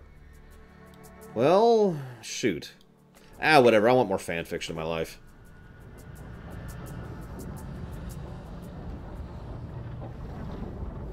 I mean, in Star Control 2, you can literally sell your people off for slaves or food. So, I mean, there's a lot of horribly evil stuff you can do in Star Control 2. So I wouldn't be surprised if that upgrade, like, works. It's just, you know... yeah, it's one of those things. Oh, I see a starbase. Sorry, guys, no fanfiction today. Sixio. Caution. This facility has recently come online after 205,432 years. Oh my god, Caspian. Starbase and storytelling functionality may not be as delightful as normal. Everyone take a drink. Someone brought up the Anthem thing. Checksums indicate large portions of my internal memory consequent galactic topography, temporal topography, and fun facts. Okay, galactic topography, please. This station and the stars around it are located in a spur of one of the main galactic arms. This spur diverged from its host arm approximately 6.8 billion years ago, and under normal circumstances would continue to be gravitationally stable for another 4 to 6 billion years. And under less than normal circumstances? Under unusual circumstances, like exception, concern about a spur not found, the spur will be torn apart within the next 1 to 200 years. Right. Definitely not the Urquan. So, tell us about the temporal topography. In classical physics, time as one member of space-time has two directions, forwards and back. 248,389 years ago, exception, name not found, discovered that it also had a third direction, future west. This discovery led to the new field of temporal topography, which of course led to exception, resulting discovery not found, and we can all see where that got us. Right. Tell me a fun fact. If a tree falls in the woods, but no one is around to hear it, does it make a sound? Yes. Yes, it does. We checked. Is there anything else? Anyways, Caspian, yes, I have seen it. And, yeah, the end.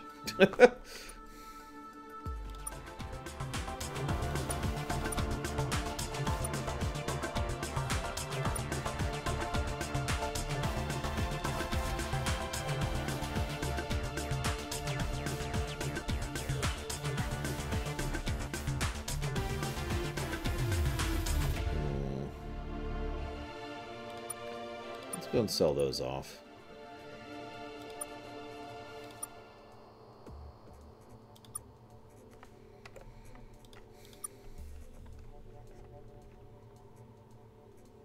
The main plot? Survival, I suppose. Seriously, we want to survive. And there's an alien species that does not want us to survive. And that's pretty much the main thrust of the plot right there. Look, I can buy nukes. I need better nukes. Debating here, sorry.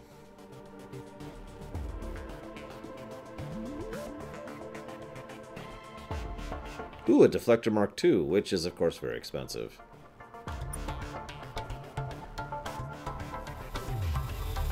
There's a Toxic Mark II, finally. At some point, we're going to have to upgrade the lander so we can actually be able to go to all these planets, but whatever. That takes resources, which we don't have.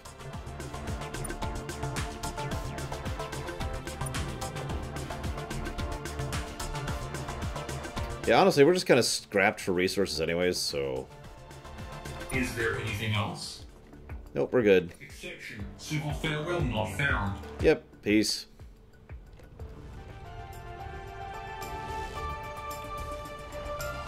Alright, where am I going? It was Beta, right? Beta Lavoran, I think?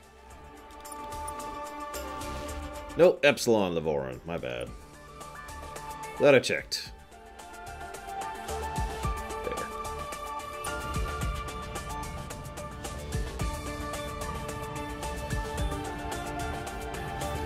Tight constellation, jeez.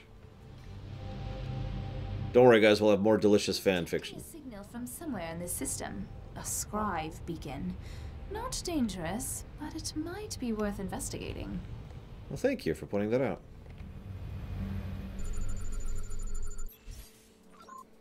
Uranium! Holy crap. Could always use more uranium. We need more nukes.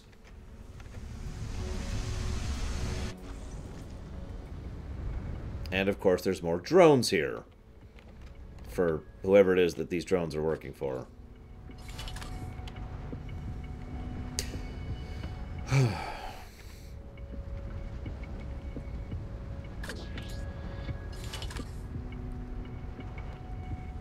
There it is. Whee.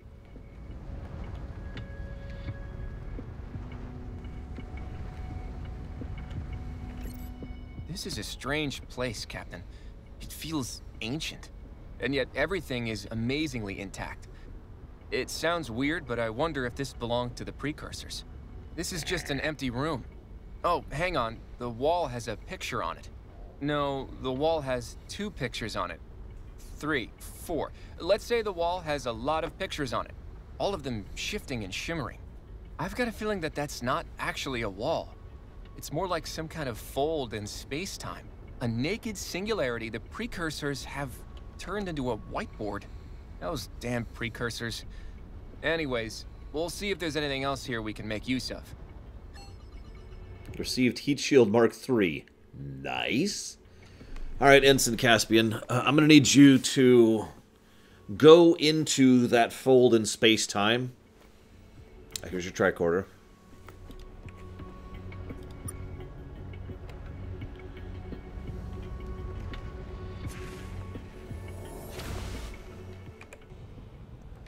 God, I can't install it until I'm at a space station. Ah, whatever. Whoa, whoa, whoa, whoa, whoa, whoa, whoa. I don't know what that is, but I don't want to fight it. No, no, no, no, no, no, no, no, no. Oh, thank God it's slow. Run. It literally looks like a pirate ship. Run.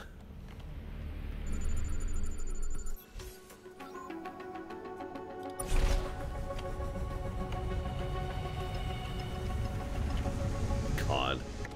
So, any of you out there actual completionists? Like, I don't mean, like, it's fun to do collectibles sometimes. I mean, like, you have to do all the things. I am not a person like that, as I've said before. I'm not really a... I enjoy 100%ing some games, but usually I'd prefer to 90 or 80% a game, as I like to think of it as.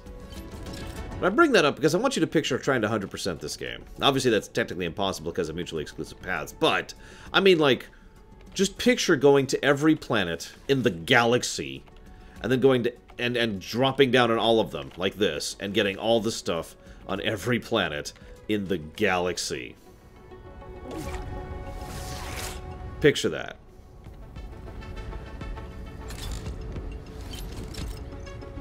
Picture this for probably months. And by I say galaxy, I actually don't mean that, because we're basically in, I believe it would be normally called a sector of the galaxy. Or an over-sector, if this is Star Wars, although I know it doesn't work that way. But, yeah. It's kind of like trying to reach every single star and spore, which is a thing you can do. And there are some absolutely insane people who did that. Or mapping every star and system in Star Control 2, which people have also done. Excuse me.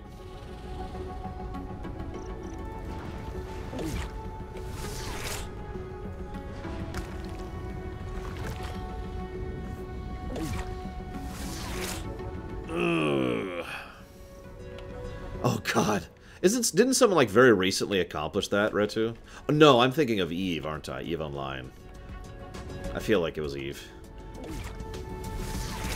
I could be wrong. I saw a bit about that.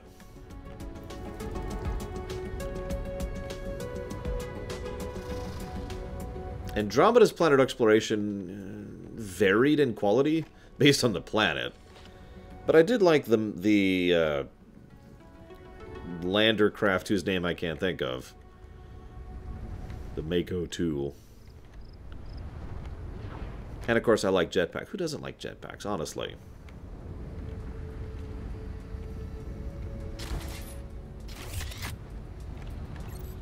Found something here, Captain. Radio signals across a broad spectrum. It's a Scrive beacon. Apparently, the people on this planet were destroyed because of something called the Act of Youthful Aggression. Found some remains here. Dry climate, so they're partly mummified. They're all clustered around a big computer screen. Were they praying? Is this some kind of religious thing? Nothing on the computer now, though. Totally wiped clean by whatever weapon did this. An EM pulse, I guess. I don't see any wounds on these people. I wonder how they died.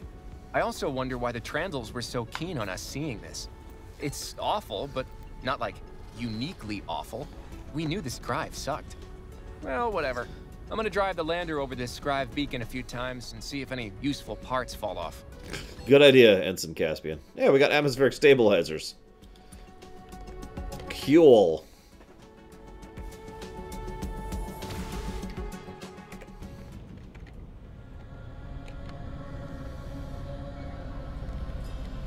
Volzon. What the hell are Volzon?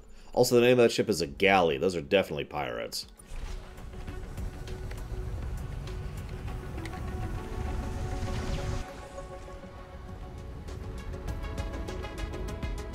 There are many drones here. Holy crap.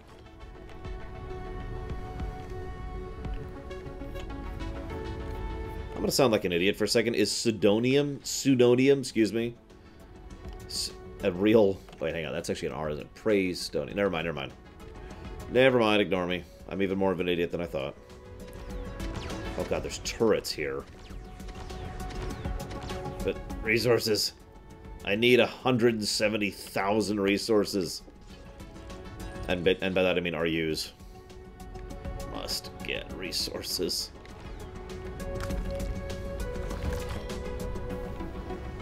Don't mind me. Ignore me. Ignore me. I haven't upgraded this thing's combat abilities like at all. Alright, let's play it safe. Captain, this looks like some sort of ancient antenna. Drawing close to it seemed to do something, but I don't know what. Not much more we can do here. We'll go. That's it? Oh, alright, whatever. We don't have that quest yet, Captain. Damn it, Ensign Caspian, I want answers, not vague hints.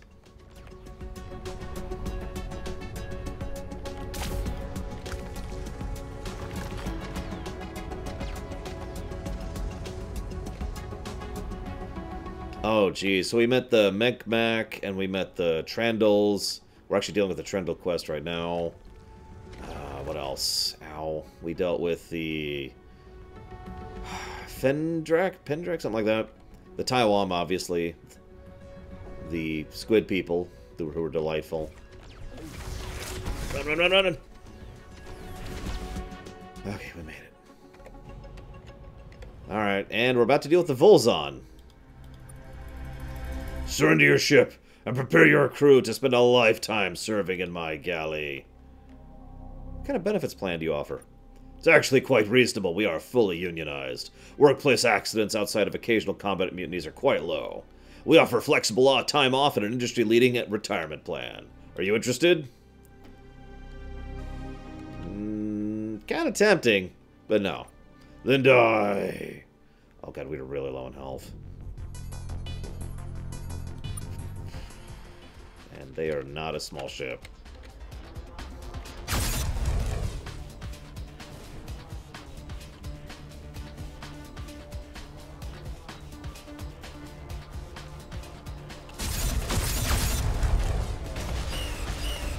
Oh god, they do broadsides. Of course they do broadsides.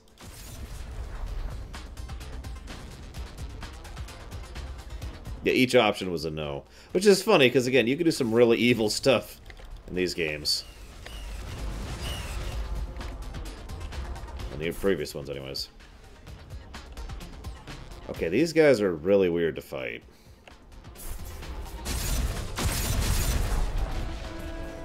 I'll just take your resources there and leave. And now to run out of fuel. Who's ready for more fan? I really hope there's more fan fiction.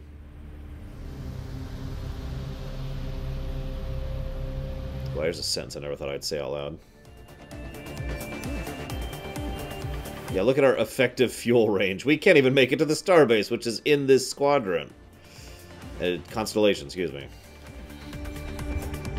Wait, what? We'll be fine. And we're out of fuel.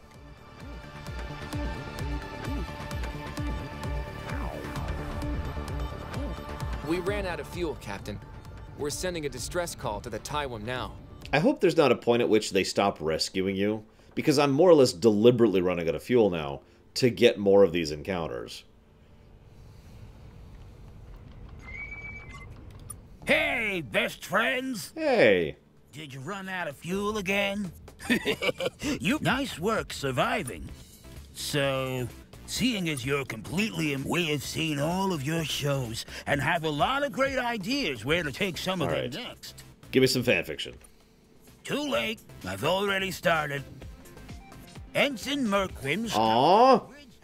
That's the first part again. Because it don't answer that. So that's just the first one again. I am disappointed. That means we will stop trying to deliberately run out of fuel.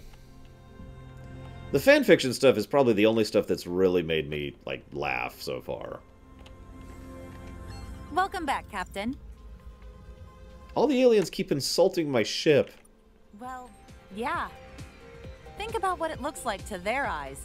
A primitive spaceship with a massive modern hyperdrive bolted onto it.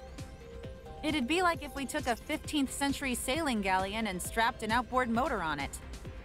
We look like chumps to them. I don't want to look like a chump. You might not have a choice. We're the new ones in this galaxy, Captain. As weird as all these aliens are, they know a lot more about it than us. A degree of humility might take us a long way. I'll consider it, thanks. Anything else, Captain? Yeah, actually. No, I haven't seen it yet, Caspian.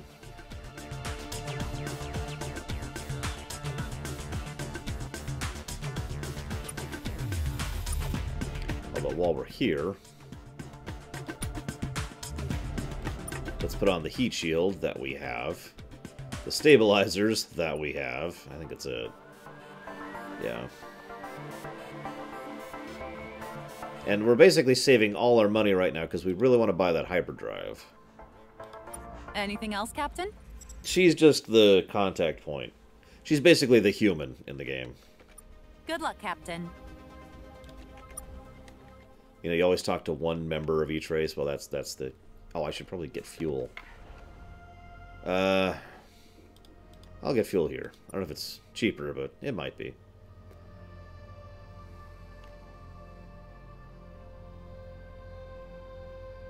I'm actually kind of curious if it's cheaper.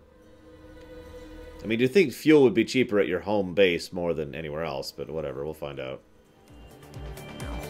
6 Fuel, welcome back. No, it's 10 here too. Whatever. Is there anything else? Actually, yeah.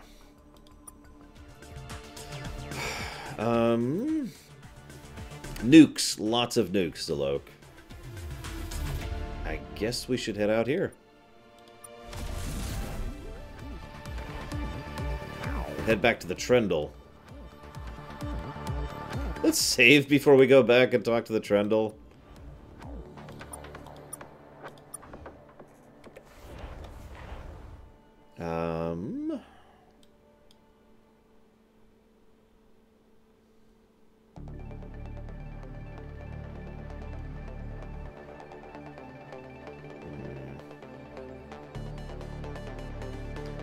I just bought that off of a Starbase, so it was my ranged option until I got the really good nuke. Now that's my new ranged option. Let's try here.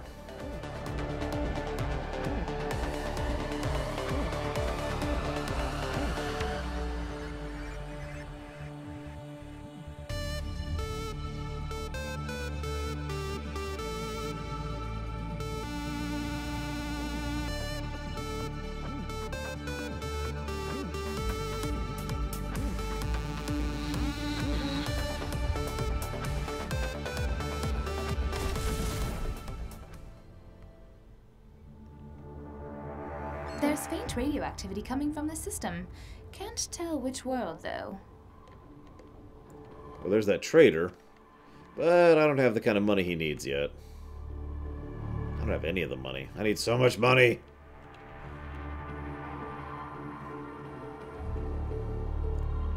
I'm trying to do these quests so I can get money! Let's see what's down here. This is my favorite Planet song right here. Nice place. Reminds me of Utah.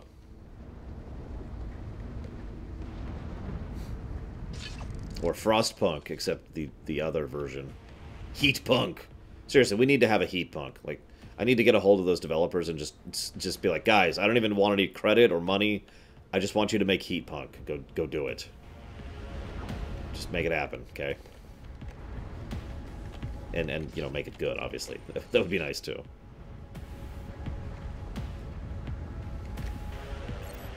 Strange structure here, Captain. Looks like a mining camp with a bunch of sleeping robots in it. I guess these robots harvested all these resources and then shut down to wait for their masters. I wonder who the masters are. I also wonder if we should take the resources and not ask too many hard questions. Okay, it turns out the answer is yes. Yes, we should. What's with the giant death thing in the background? Oh, whatever.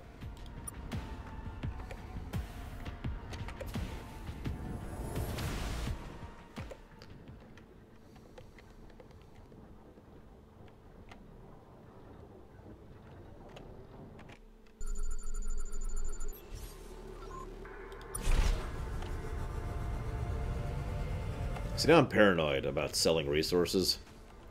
I know I had that list, but I actually lost it, so I'm going to have to pull up that list again. And that way I can know what I'm actually capable of selling, because I really need some RUs. In fact, at this point, I basically need RUs to continue the game. And I'm pretty sure there's going to be some kind of timer on the game, just like there has been in, you know, every other game like this.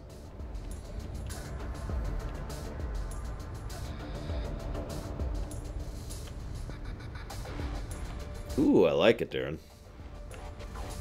I'm telling you, the Frostpunk formula was awesome. And I really do think there's a lot of other ways that could work, in addition to just the cold. The severe cold. And the nightmarish storm of death.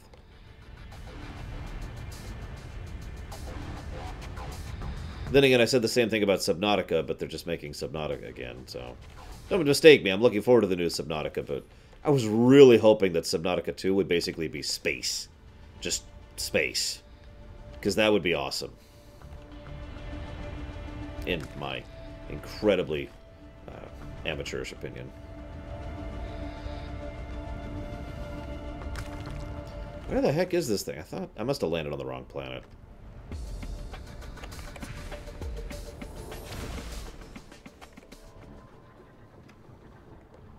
Yeah, I did.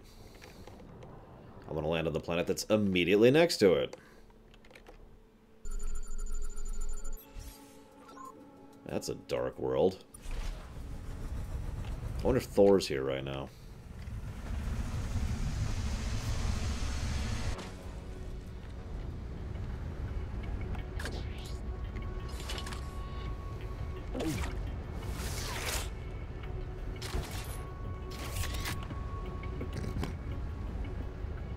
I'm sorry. Just I can't think of that line without laughing because I feel like that wasn't their first take of him saying that, but he kept screwing it up because he kept giggling or laughing at the ridiculousness of his line.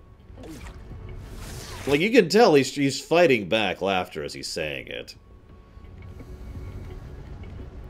Like, if you take it on the face of it, it's actually a bad line. And it's not really acted very well, which is very strange for the actor in question. But I'm pretty sure that the whole ridiculousness thing is why they just were like, alright, fine, here. Let's just go with that one. Found a wrecked ship, Captain. We'll see if we can get this thing flying again. Are these wrecked ships joining my fleet? Like, I feel like I haven't gotten any of those wrecked ships in my fleet. Maybe I'm doing something wrong. Yeah, Tim Curry's awesome, no mistake. Just... you can only do so much. I might as well get those resources while I'm here.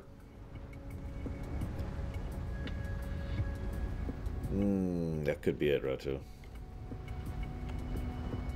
Which means I need more resources, of course.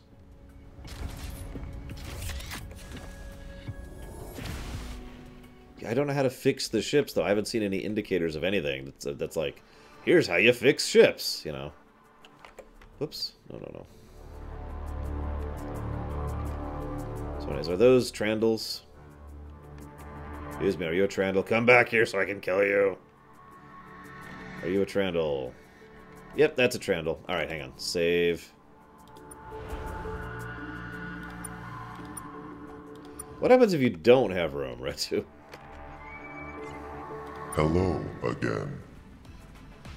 Are you the same Trandals we met before? For your purposes, yes. If you speak with one Trandal, you speak with them all. But that is not important. You have been to the moon. You see now. The Scribe destroyed those people. Those pitiful husks. Those husks were dear to me. You cannot hope to stand against the Scribe. Not in your state. I can help you. I will repeat my offer. Allow me to upgrade your systems. Why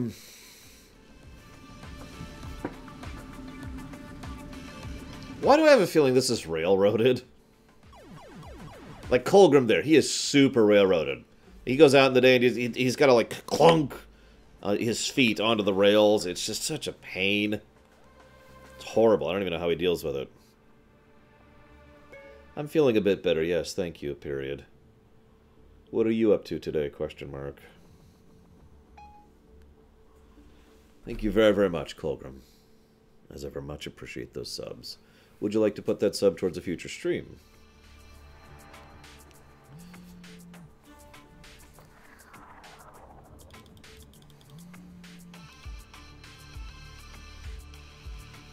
Hang on.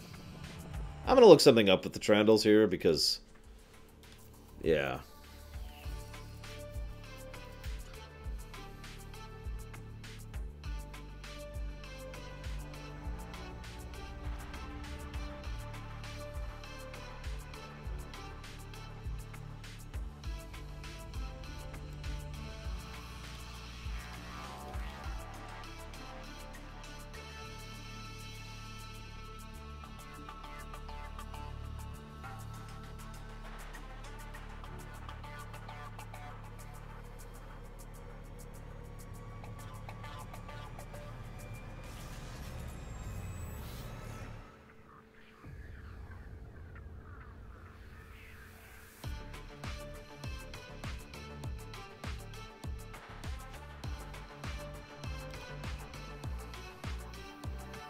No, Colgrim. And we're not taking new suggestions right now. Because, yeah.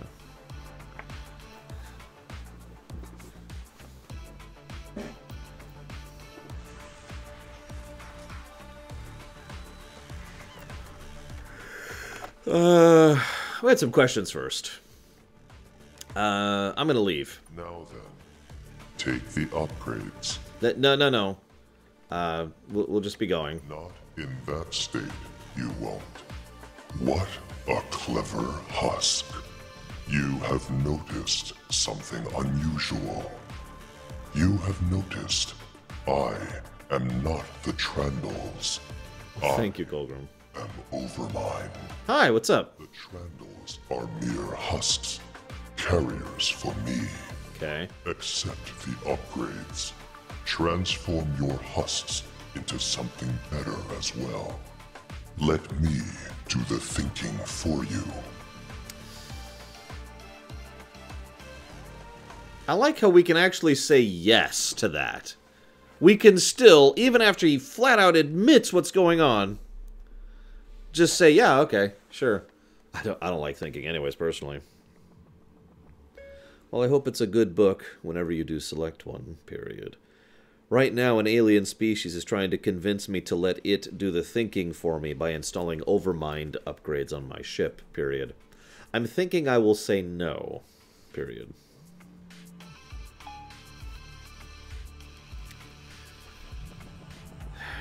I'm just gonna leave. No. I'm just gonna leave. You are not upgraded yet. Yeah, I know. I can no longer let any husks depart in this state. But I just want to... Give me your husks. But if you fear change for your husks so much, consider this new, upgraded offer.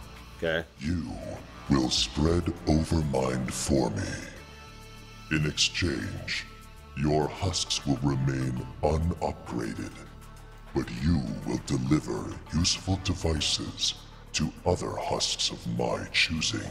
Oh! You are new, innocent. Other husks trust you. What?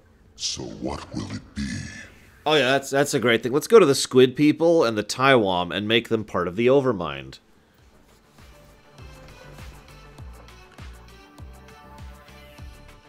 No. Although, tell me about yourself, Overmind. Okay.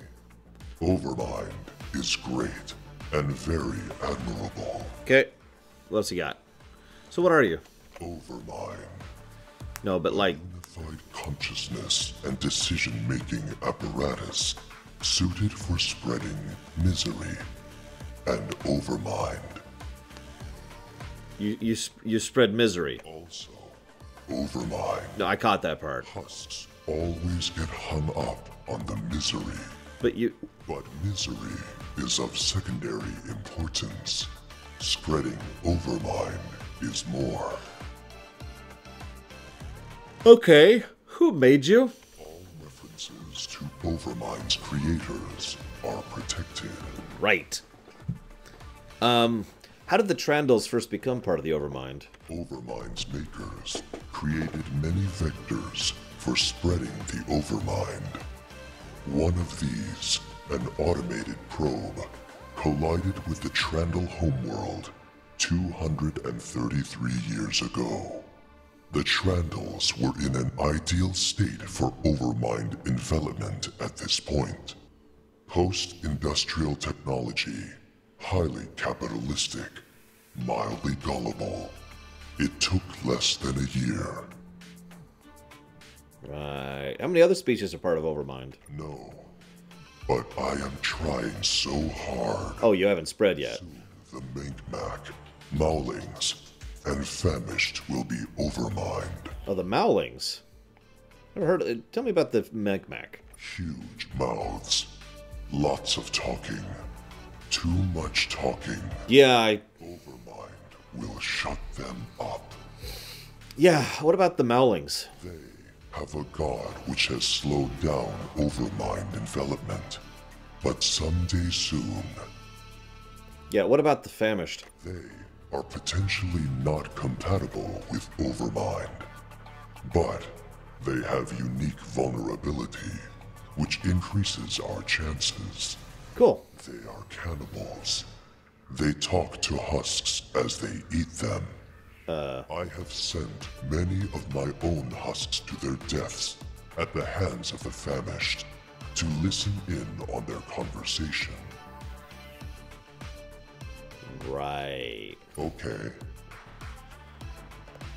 You know, I made that comment about everyone being so honest. You realize this is an Overmind, which is telling us. This is like the Beast from Homeworld.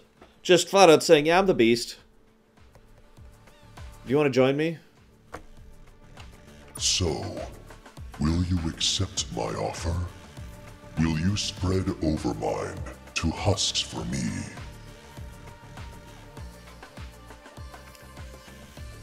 No. Your husks are pathetic, and your ship is more so. Your story ends here, Husk. So, forced combat. Yeah, I kind of saw that coming. Oh my god, he's fast. Light, though. Oh, jeez, he's got 3 ships. Alright, here we go. Honestly, let's just run.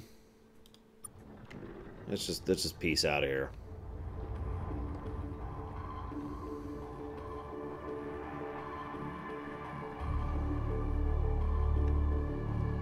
Yeah, no kidding, Dakota.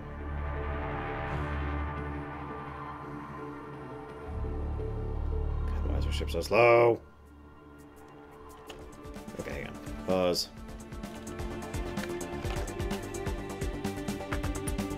Oh, that is way out there.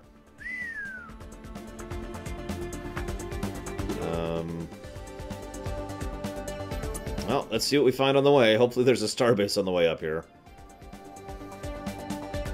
Nice sail there. I don't think it's that good of a movie, but, you know, more power to him.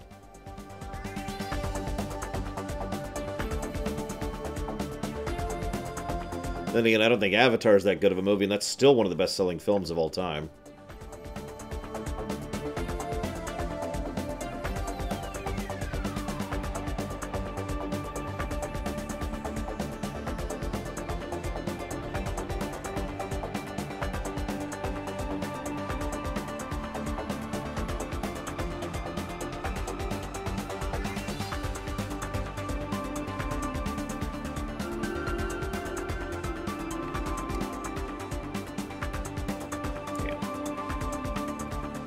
We may have to listen to more of the same fanfiction, guys, because I'm not seeing anything out here.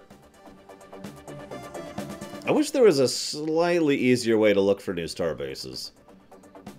Like I've said several times, I wish I could increase the range of my minimap scanner here, you know? Like, you'd think that would be a thing, right? Increase scanning range? Ah, well.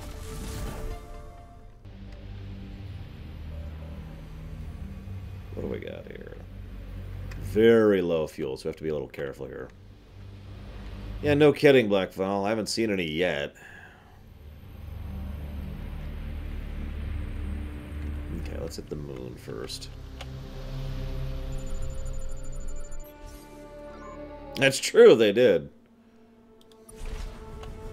I should just become one with the Overmind, guys. Lormum says she wouldn't take the offer either, so I'm kind of with her on that.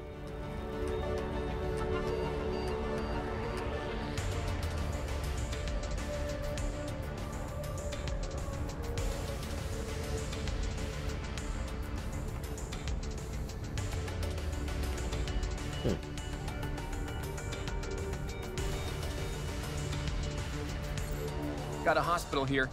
Not much more advanced than what we have back on Earth. One weird thing, everything here is automated. I mean everything. I don't even see scalpels or syringes. It's all done by what we'd call auto docs. Lots of drugs, too. Can't be too sure about the locals' brain chemistry, but our scanners are showing these chemicals have a lot of similarities with known human psychedelics and mood enhancers. Weird. This sure doesn't look like a mental hospital.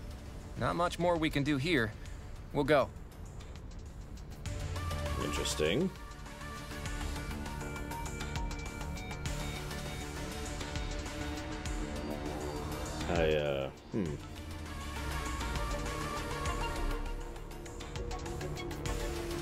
I don't know, Dakota.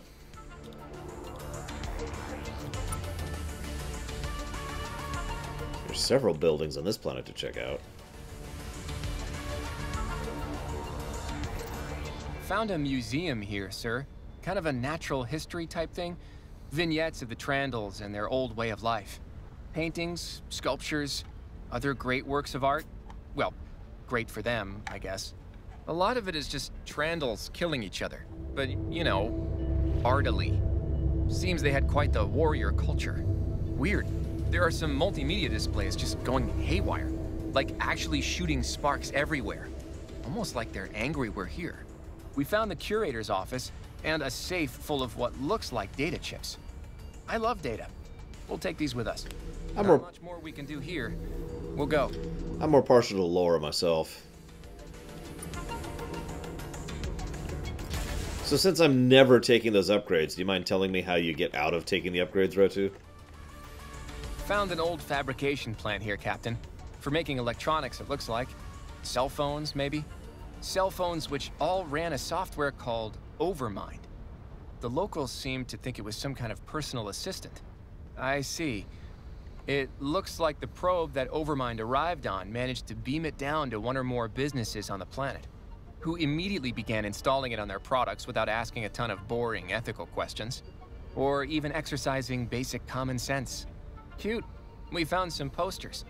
Look how happy the Trandals used to be, all with their little phones and malevolent AI assistants. They look way healthier, too. Look at those firm, lumpy skulls. I wonder what happened to them. Not much more we can do here. We'll go. Cute. This is all terrifying, really.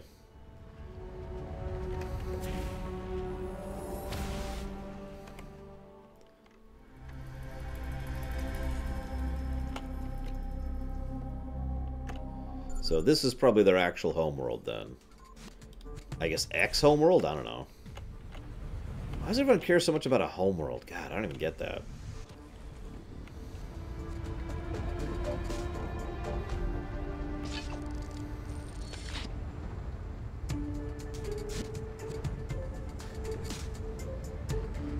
Oh, this is a barren place. Come on, there was something down here. Where is it?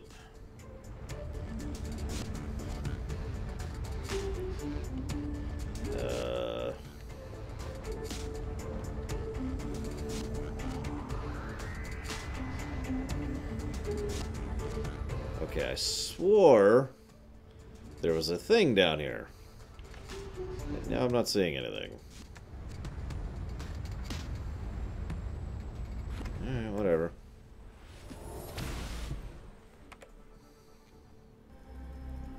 Nope, nope, there wasn't. I was just apparently insane.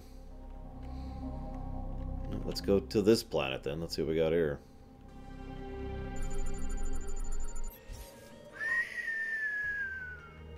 That is super toxic. Wow. That is really, really toxic. Well, shoot.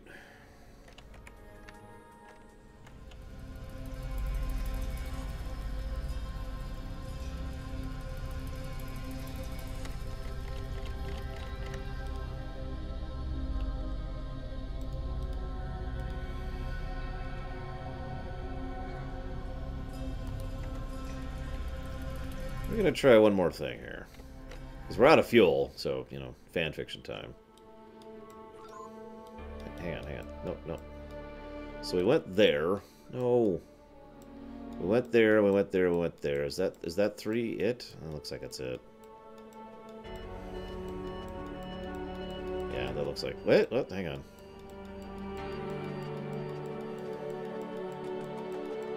Nope, that is it. There's just the 3. Hmm.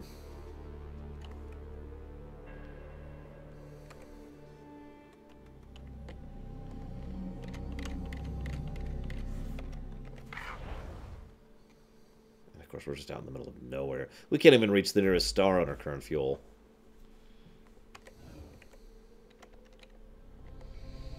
Hmm.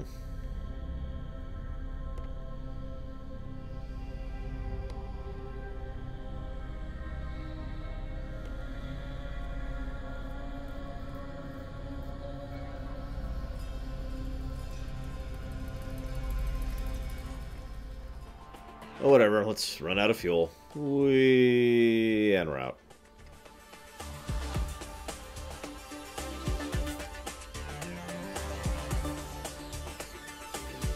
We ran out of fuel, Captain. Yeah, I know. We're sending it to... Yep, that's nice.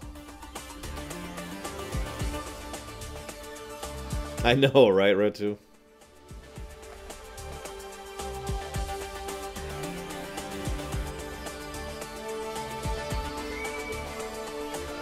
Hey, best friend. Nice work, survived. So, seeing as we have seen all of your show, I can do the grasping the contact was the craziest. We don't have... Because you don't answer that.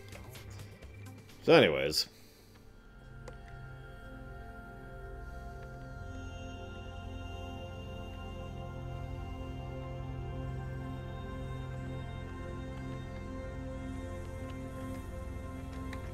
Welcome back, Captain. Join the Overmind. I mean, what's up? Hi.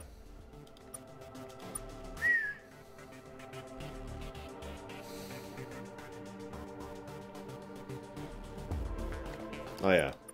That's, Anything else, Captain? yeah, actually, I want to go back to the screen I was just at. Thanks.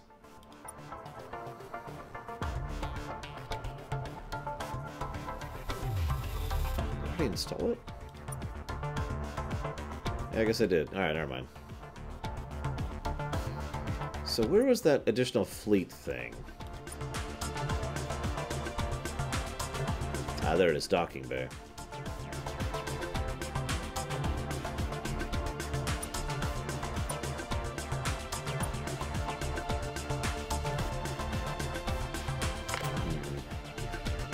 So it looks like those ships that we recruited are just gone, it looks like. Oh, never mind. They're just sitting there. Woo! These are the ones we got that we've been grabbing. Yay! Okay, we're cool. That would be wonderful, Lord Firestorm. Anything else, Captain? Good luck, Captain. Okay. So,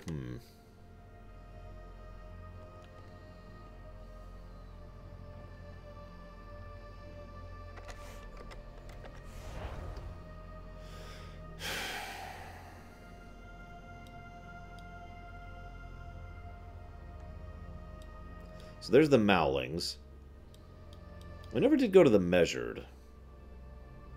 There's no star bases up near there. We're actually probably closer just to fly from here.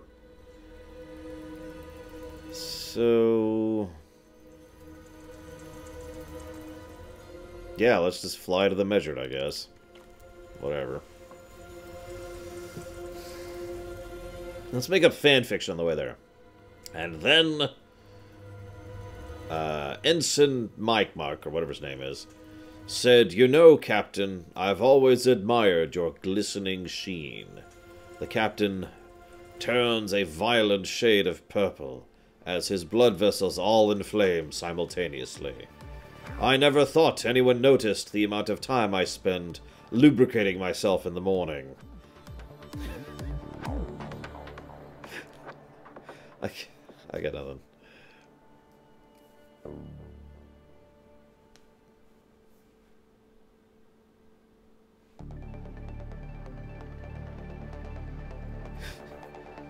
I have a whole lubrication regime. The famished are pretty far away. That's why I haven't gone there yet, Blackfile. Because they are way north. Much closer to the galactic core.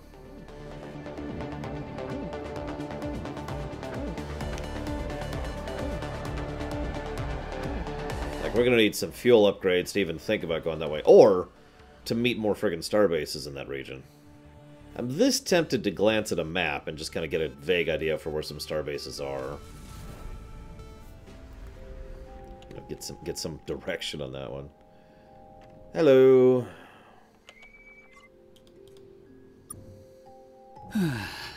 Permission to initiate interspecies interaction level A8. What? Permission to repeat previous permission seekage. Permission granted. That is not the appropriate permission granted response. Fine. Self-permission granted to initiate interspecies interaction with sub-intelligent species, level A1. Are you okay? Yes. What do you want? Do you have a homeworld? Nothing so crude as that. We have a head office. It is located in the Delta Domos system, but you will not be welcome there. Oh, why not? Hang on, now you can talk normally? Now that we've been granted permission for a sub-intelligent conversation, yes. I repeat, what do you want? We're looking for allies and assistance to help stop the Scrive. There are several bylaws prohibiting us from even dignifying that with a response. We are the Scrive Empire's most loyal servants, sub-intelligent species. Tell me about yourselves. This is a bylaw enforcement vessel belonging to us, the Measured, Pinnacle Ward species in the Empire of the Scrive. So what's your role in the Scrive? Currently, we are the wisest and sole occupants of the administrative limb of said empire. We handle all bookkeeping, accounting, and quality assurance processes necessary for the successful implementation of all matters imperial. We have served in this capacity since 4624 ME, some 8,500 years by your reckoning. Right. So you're allies of the Scrive. We are the Scrive, in everything but biological terms. So what kind of name is the Measured? An accurate one, and thus an excellent one. We had another name once. We no longer know it. Those records were lost to time. They were? Many records from the years prior to our ascension to this post have been lost. As old archives and records are discovered, we fill these discrepancies as best we can. If you encounter any such record caches yourself, please deliver them to our head office at Delta Domos. If needed, we will find some trinket or shiny thing to reward you. Cool. Cool. Of course you do. You look strange. In 5123 ME, the Scrive began to engineer our kind to better suit our duties. This is the result. Perfection. A masterpiece of self-organizational design, an organic being unified in purpose, the administration of the Empire. All aspects of our civilization have been tuned to enhance this purpose. Nutrition, housing, reproduction. We have seen the way other species handle this aspect of their lives. The genitals. It is so... disorganized. Disorganized genital handling is fun, though. For you, perhaps. So, Good. We have bylaws to enforce, and little time for conversations, sub-intelligent or otherwise. We'll just leave. You have not filed the correct forms to leave. All right, give us the forms. You have not filed the correct forms to receive the forms. You are in violation of Preform Filing Process LL284T of the Act of Youthful Aggression. The penalty is annulment. Okay. Why does everyone I meet want to kill me?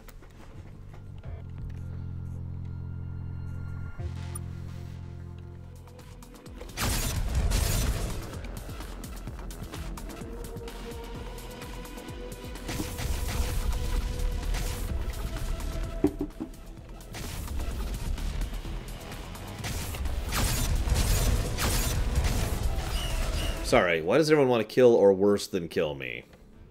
Let's say that more accurately. Let's not fight these people.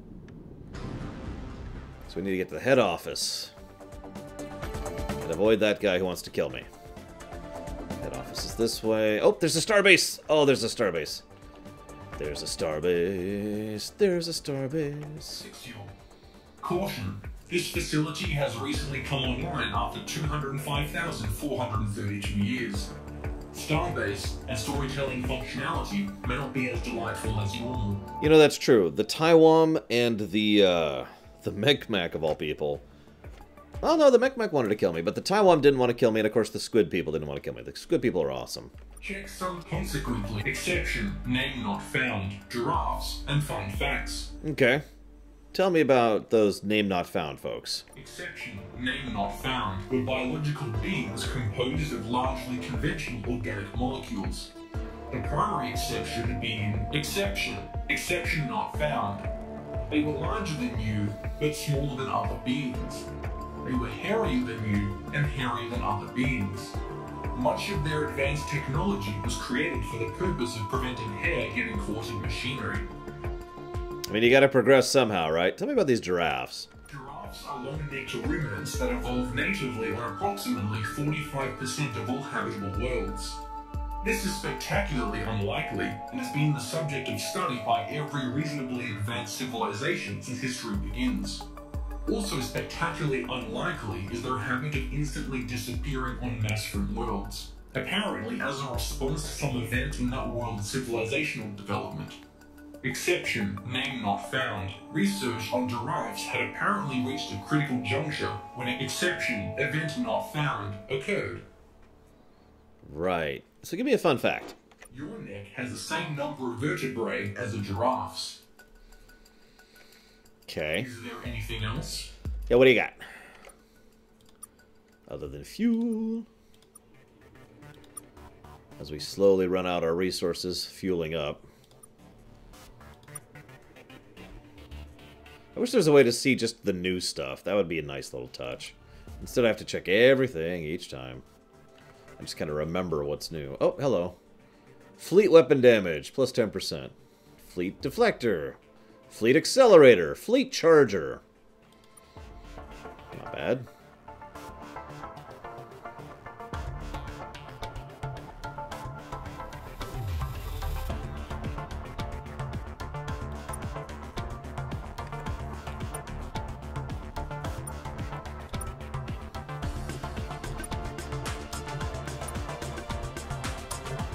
New guns.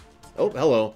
A Phasor, a defensive weapon system that destroys incoming projectiles and hull integrity. There's also a persistent missile, which is a long-range missile. Interesting. Of course, we can't afford anything still. Is there anything else? We really need a source of money soon. Exception, civil farewell not found. Okay. Let's go to the head office here.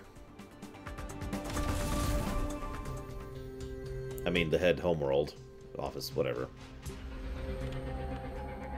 Okay, I just need to not aggro that guy on my way in. That's all I need to do. I got this.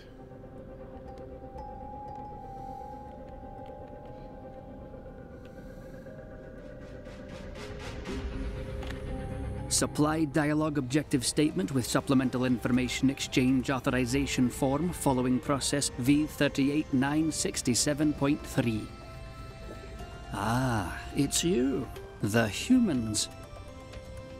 Recently, a bylaw enforcement vessel made contact with a Drenken designated target practice fleet. and found that every member of said fleet had another ear taped to the top of their heads. The Drankend told us a story. A stupid story. Your name came up.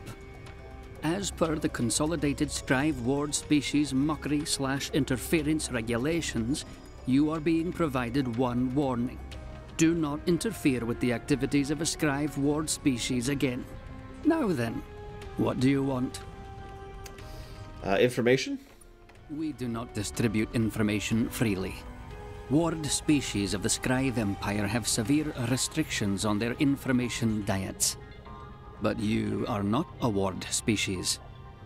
The act of youthful aggression mandates that we must destroy you. But it does not say anything about pre-destruction information sharing. An oversight, certainly.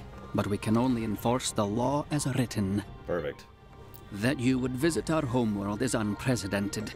We will have to rely on older statute to determine a course of action.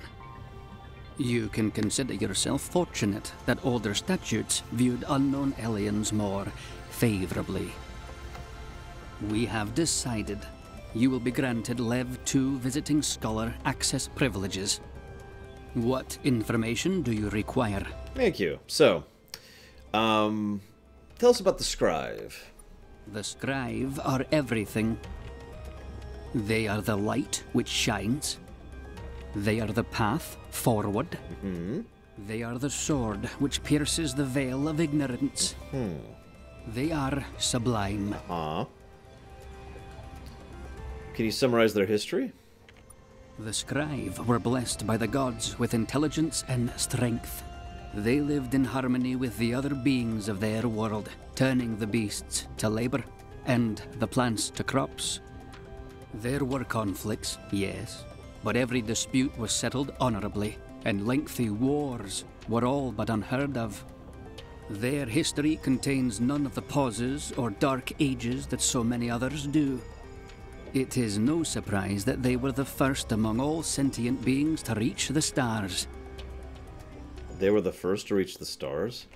They were the first ones that mattered. There is evidence a species widely referred to as the Precursors were active in this galaxy approximately 200,000 years ago. But where the Scrive were strong and wise and attractive, the Precursors were not. Preliminary analysis of precursor artifacts indicated they were large quadrupeds, likely covered in thick, unfashionable fur. Their technology was advanced for a non-Scrive species, but clearly not advanced enough for them to claim the galaxy for their own. You know that's not everyone's goal, right? It's the goal of anyone who gets remembered. So what happened to the Precursors? Details of their ultimate fate are unknown. Further study of the Precursors was halted by the Research Safety Act of 8259 ME. Passage of this act followed the discovery of precursor technology that was pan-dimensional in nature. Technology which implied the Precursors, and possibly other beings, existed in multiple branches of one larger multiverse. So, I don't see what's wrong with that. The potential forces that could be unleashed by pan-dimensional research are immense. As the Scrive crave stability and prosperity for themselves and all their ward species, the risks posed by this research was considered too great to be pursued. What would other universes look like? Some have speculated they would look a bit like this one, just lower resolution. There was also some speculation these parallel universes were connected to the Rainbow Worlds somehow. These are unusually mineral-rich worlds, colored in vibrant hues. No known natural process could make such a world. Some Scrive archaeologists believed they were manifestations of a phenomena occurring at a higher or lower plane of reality.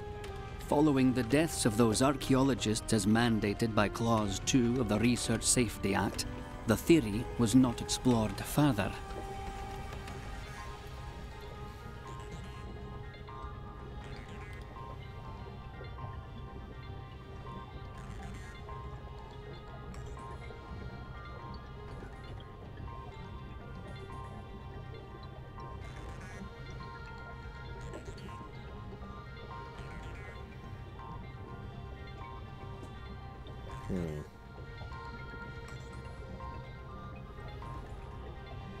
So you're on Saldir.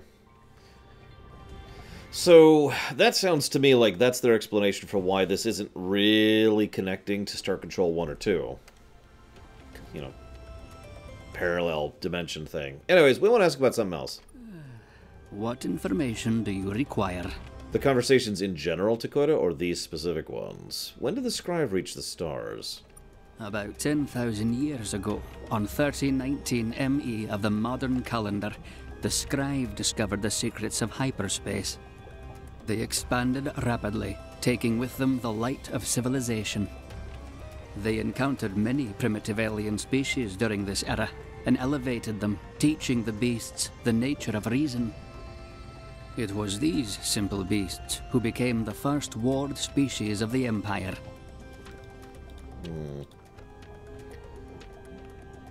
Where does the scribe homeworld? Scrivenosi lies far beyond the borders of this province. It is glorious, a beacon of luminousness which shines across the galaxy. You will be permitted to go nowhere near it. Of course, of course. What information do you require? Yeah, I remember that, Retu. They mentioned the term facets several times, actually. How many aliens are in the Scribe Empire? At present, there are 8 ward species of the Scribe Empire in this region, but there have been far more in the past. Wars, disease, and various problematic events have claimed many others. Civilization is not for everyone. How many ward species have come and gone? Records from the earliest days of the Empire are incomplete, rendering the precise count difficult. Additionally, the count is complicated by the number of weak species who went extinct prior to subsumption into the Empire, typically following contact with Scribe-based pathogens. Using the best available methodology, auditors estimate that 200 to 220 species were wards of the Empire, but do not survive to this day. Attrition rates were highest during the Contagion and during the Exraki blasphemy. Okay. Well, what was the Contagion? Beginning in 7101 ME, both Scribe and ward species were stricken by an unknown illness. The disease was traced to a virus of unusual potency, capable of crossing interspecies barriers. Once the virus took hold, death was certain, sudden, and violent. Eventually, a cure was discovered, and the Scribe hurried to spread it to all in need. But by that point, the Contagion had already claimed the lives of trillions, wiping out entire races. That is really messed up. I don't know what else to add to that one.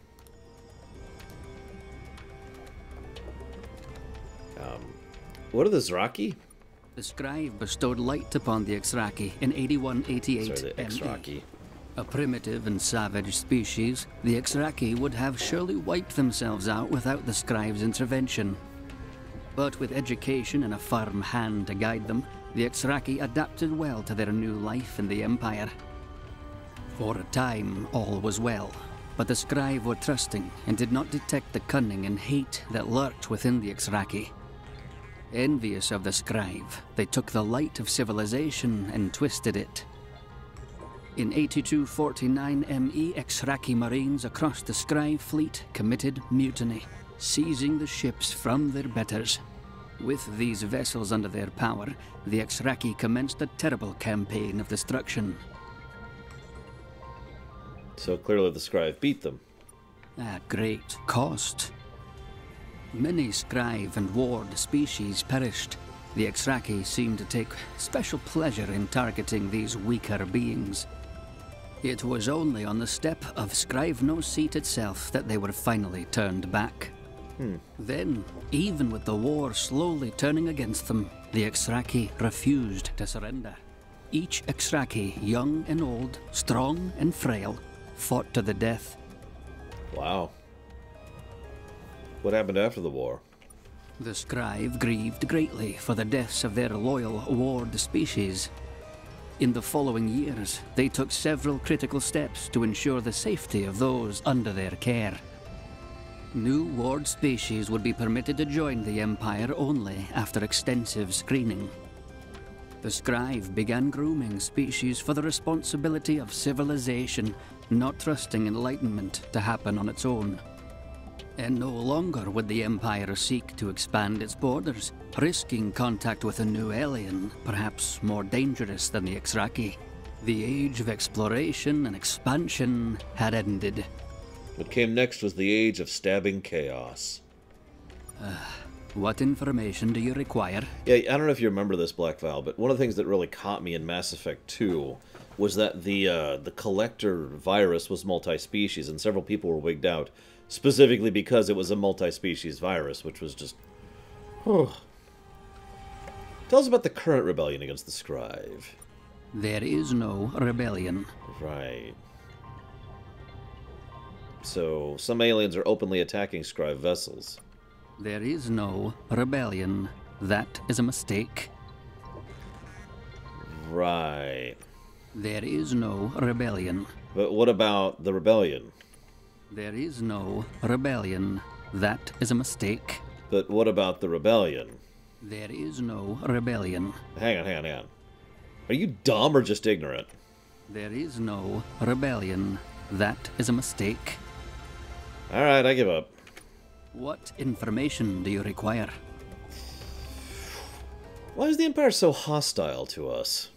In 13098 ME, the Scribe decided that introducing juvenile species to the concept of civilization posed risk to the Empire. While evaluating a new candidate for a ward species, the primitive aliens lashed out at the Scribe, resulting in several Scribe deaths. Young aliens do not comprehend the gravity of the crime. We will explain. Through their mastery of genetic technology, the Scribe have an almost unlimited natural lifespan. This great achievement, gained long ago, would eventually remove the need for reproduction, and ultimately, the ability. Consequently, the death of a Scribe is a tragedy beyond imagination. So the Protoss. The offending aliens were obliterated. Their homeworld turned to a pile of rubble loosely held together by gravity. And the act of youthful aggression was passed. This stopped the cycle of new ward species being added to the Empire. Since then, all unknown species are to be considered juvenile. Hence, the Scribe and all ward species are required to attack you and ignore all mewling and or begging. Fun fact, I have at this point in history killed, what, like 20 Scribe? From all the Scribe ships I keep destroying?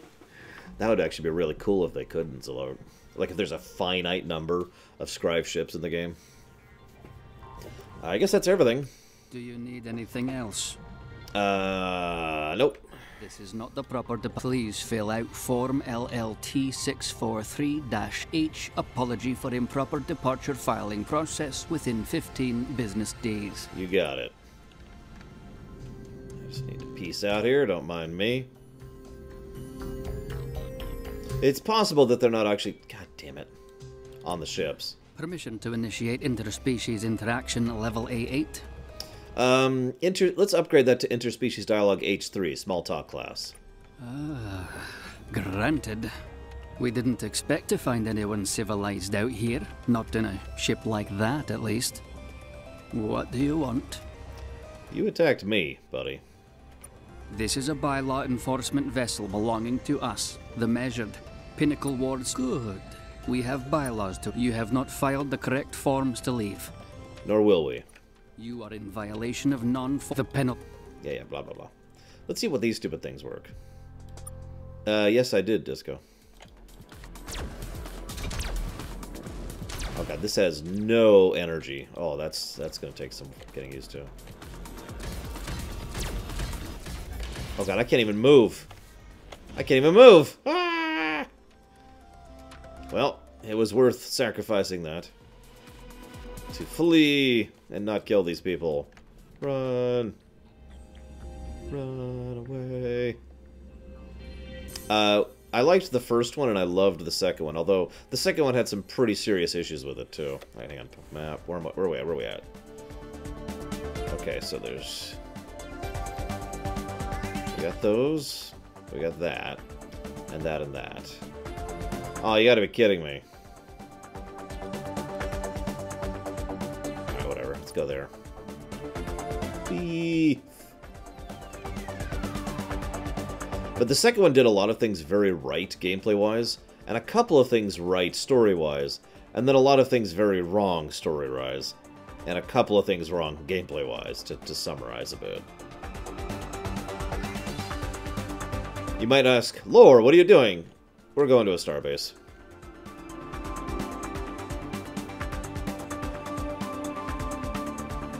Wait. Greegrox?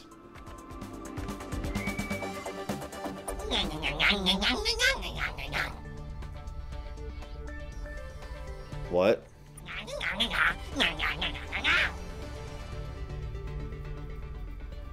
What?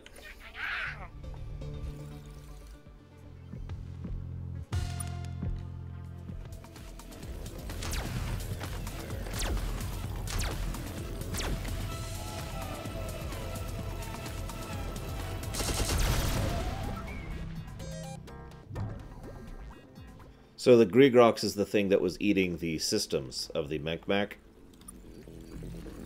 No one can talk to those space fish, Captain. But I've always thought that there were patterns in their singing.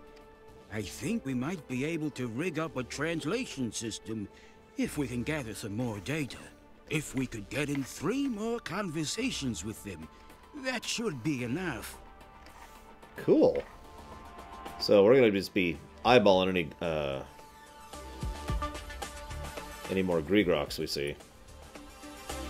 Or Greegrox followers, excuse me. What are those guys? What are you? Whoa. No.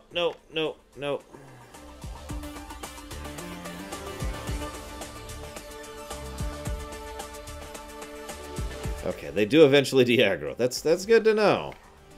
We're in deep space now, aren't we? That's okay, I know where I'm going. There it is. Starbase. Sixial. This starbase, created by exception, name not found, to serve beings deemed cute by exception, name not found, stands ready to serve. We're cute?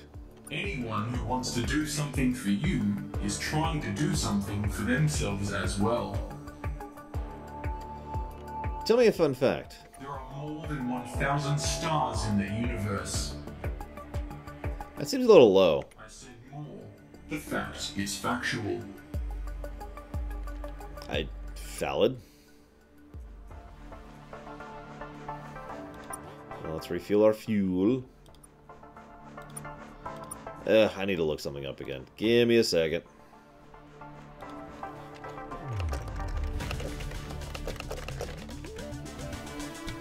Here we go. Okay, so give me a moment here.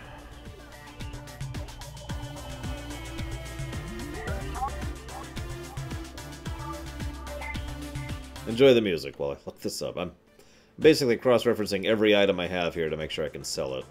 Because we really need some resources right now. We are just slowly draining the coffers.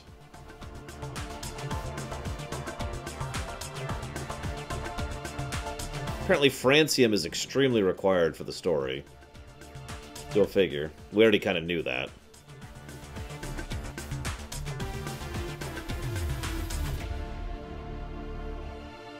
Heisenberg neutrinos?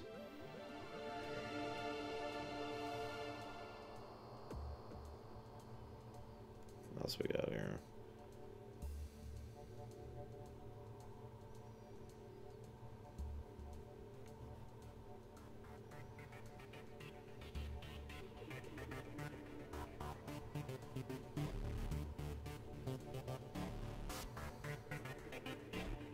Ozone. We can bring some of that back to Earth.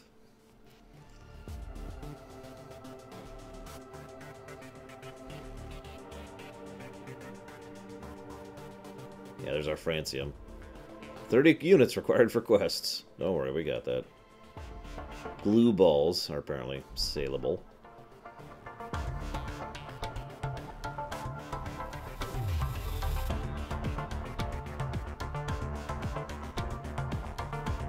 Oxygen. We can bring that back to Earth, too. We might need it. I hear Spaceballs is buying that right now.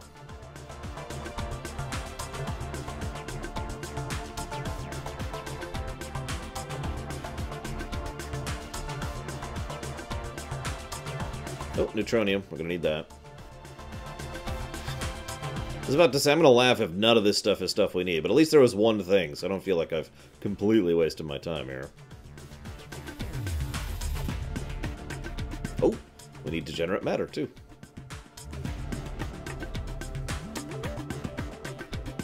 Alright, that's everything. Okay, give me those precious resources. No. Scotty's been busy beaming what's-her-face back and forth. Just over and over and over. It's ridiculous, really. Okay. Wait, nope. We still need... Hyperdrive is the most important thing. So we're going to save that for Hyperdrive. Okay, so actually what I'm going to do... Hang on a second. Give me a second here, guys. We're going to make a new spreadsheet of Doom. So we've already got Argon. We've already got Degenerate Matter. We have Francium. We're going to need lead. Londonium. Neutron. Oh, we have Neutronium. Hancium. Because we can't be Shortsium. That's just ridiculous. Polonium. We have superfluids. Zao crystals. And uranium. So those are the only... So we're only actually missing 5 of the things we really need. So that'll make it easier to keep track of in the future. Okay.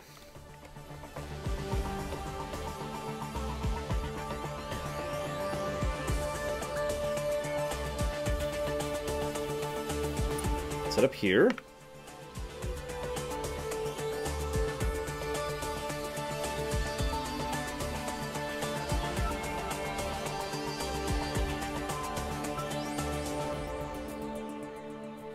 God, could you imagine if beaming actually felt, like, really good?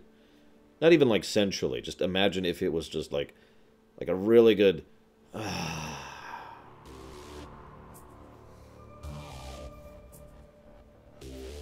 Like, imagine what kind of subculture would crop up around people who would just beam for relaxation or entertainment. Honestly, I'm really torn on rating a game like this, Dream Whisper. Yeah, like a massage, exactly.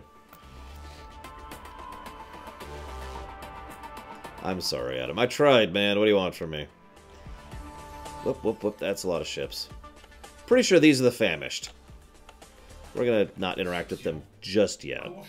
This Starbase and storytelling functionality may not be as delightful as normal. Checksums indicate consequent communicable diseases and fun facts. Tell me about communicable diseases. Exception, name not found, has records on 287 trillion different diseases. As expected, there is a significant amount of repetition across different worlds. Most ecosystems, including diseases, develop along predictable lines. Exception, name not found, did however dedicate significant effort to xenopathology and the study of diseases capable of crossing species barriers. Obviously. A focus that began following contact with one such disease that killed many examples of exception, name not found. After a cure for the viral infection was discovered, the virus was contained to a single isolated world to serve as a living laboratory. There are risks to such an approach, but exception, name not found, had their reasons for this, which include exception, reasons not found. Good to know. Good night, Adam. It kind of is Dakota. Like, as we've been getting pieces here, it's just kind of... Tell me a fun fact. The communicable part of a communicable disease is often fun. The disease part is almost never fun. Fair enough. Is there anything else? Nope. Actually, hang on. Let's get some fuel while we're here. Okay. We're out. We've got a heck of a hyperspace network going. But I want to get 2 more. Is there anything else? I'm going to save before we do this, because we're getting into Civil farewell? dangerous territory now. So let's go ahead and save. Add a starbase. Alright, so now I want to go... So yeah, this is the famished. Or is this the famished? I'm sorry, this is the Pinthy. This is the acid people. These are the famished up here. And that's where we're going. Whee! I'm glad I had a map. I would... These are all over the place. Like, I get the positioning. Each one is basically near one of the major planets, or species. It's just... Ugh. Given the density of the star bases earlier on, I would assume they would maintain density later on, which obviously they do not.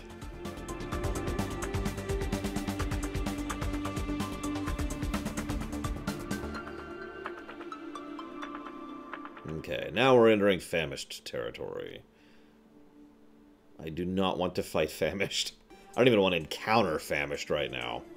Hello, Patagal. Welcome as ever to my stream. We're playing a kind of a weird... Whoop, that's a lot of ships. We're playing kind of a weird game right now.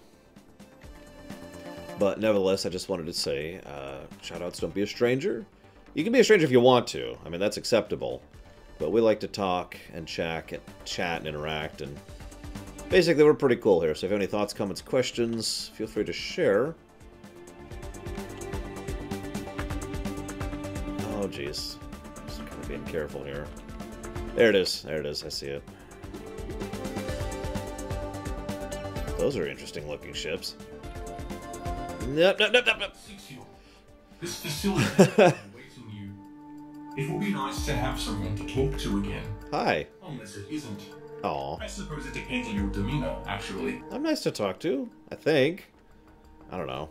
Tell me about yourself. Checksums indicate large portion, consequently extragalactic contact, recipes, and fun facts. Hang on, the precursors met someone from another galaxy? Not in the sense you are thinking, or in the other sense you are thinking, but in a third, different type of sense. Yes, exception, name not found, met someone from another galaxy.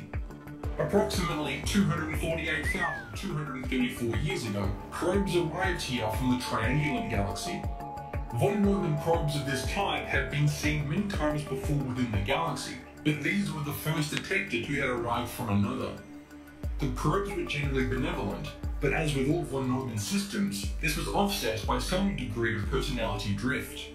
Little could be gleaned from the probe's originators. The probes said nothing, and the originators never evidently arrived. Following the abandonment by their masters and conclusion of their mission, most of the probes disappeared or departed for parts unknown.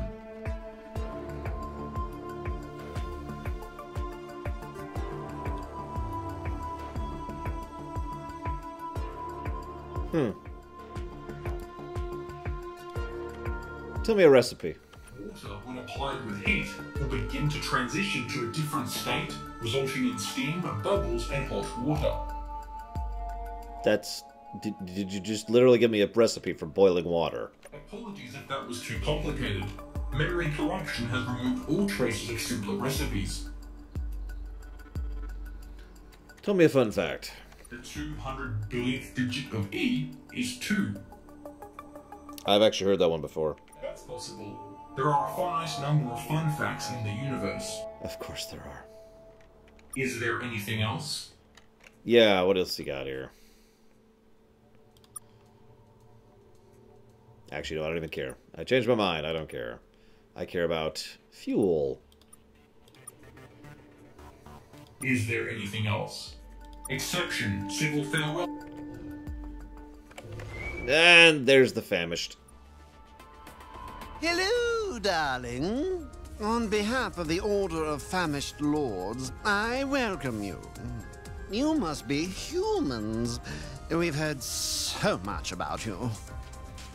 You're the cannibal race. Nice to meet you. Oh, delicious! How well-mannered you are.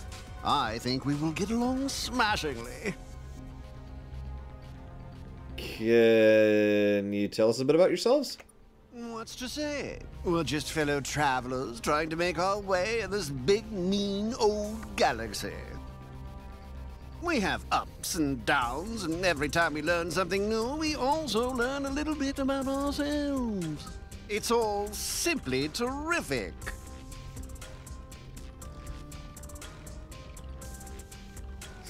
I like how one of my dialogue options is, you sound really nice. Another is, you sound a little too nice. So what do you think about the Scrive? We despise them, of course, and them us. You've heard about our little war, I see? I honestly can't say any more about it, Pepper. Need to know basis and all. Right. Where's your Helmworld? Why do you want to know, Pepper? We want to kill every last one of you. Or, we want to deliver ourselves to your leaders to be devoured. No, I'm just curious. Curiosity is such a delightful trait, and I highly urge you not to give up on it. But, despite that, I simply can't reveal military secrets to you just because you ask, Chestnut. Right. That's fair enough. Can we chat about the cannibalism thing? Don't tell me you're another one of those awful closed-minded beings. I'm just curious. So eating only the non-sentient is moral? Or Well, worse, slaughtering the sentient, then not eating them? well, Madness. You'd understand these matters better if you had a conversation with someone you're eating. It clarifies a lot of things. I just pictured that, and I don't want to. Oh, God. We're gonna go. Right, about that. The problem with that pudding is that we can't let you tell anyone we were here. Oh, my or God. where we were going. Operational security and all. Why does everyone want to kill us? And were it up to me, Snowpea, I'd believe you.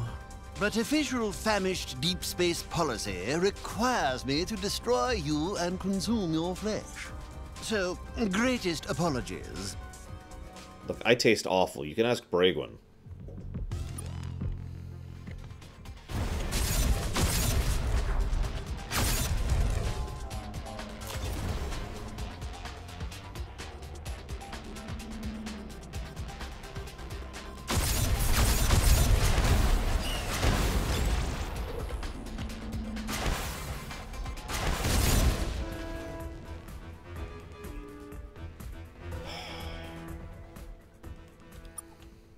Since I could use resources pretty badly right now, we'll go ahead and try to kill them.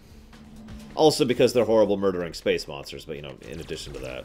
Yeah, no, this really does sound like a situation in which the enemy of our enemy is not our friend at all.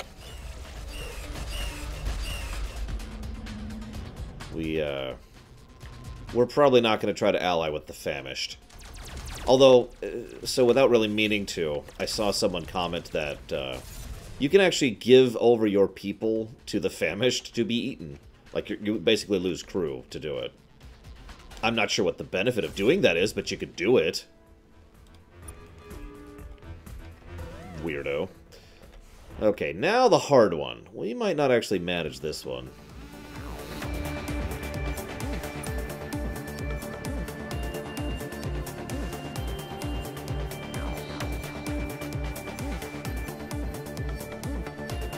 Do you just have a non-stop stream of liquid going in, Platty?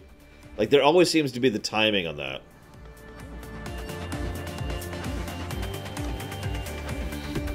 Oh, maybe that's what you get out of Retu, is not having to fight. Whoop, hang on. Okay, let's go this way. We want to avoid all fights, because this is deep into Scrive territory here. So we're just gonna avoid everything.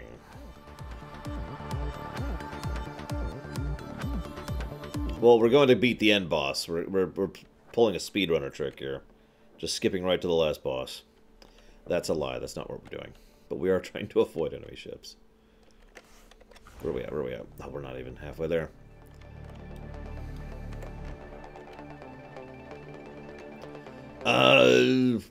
So This is a game about humanity first reaching out to the stars. Ah! And the first thing we find out is that there's an alien race who is, for actually surprisingly reasonable reasons, determined to kill us. So, we're trying not to be killed. Hang on, where am I? Oh, no, it's further south of here. It's further south. Oh, it absolutely does, Dakota. Holy crap. Ah! Just drifted into that one. You should know. I don't suppose you care to think. So anyways, let's kill some Scrive. I hope I'm actually killing Scrive. That would give me a lot of enjoyment. I love killing aliens that have no ability to reproduce. Hello? There we go. So anyways, south. And then west.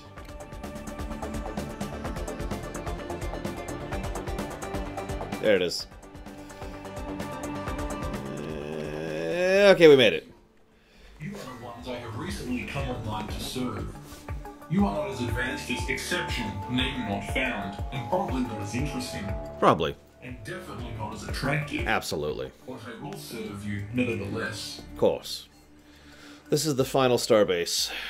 Ah. Tell me about yourselves. Checksums indicate large portions of my internal memory have been corrupted.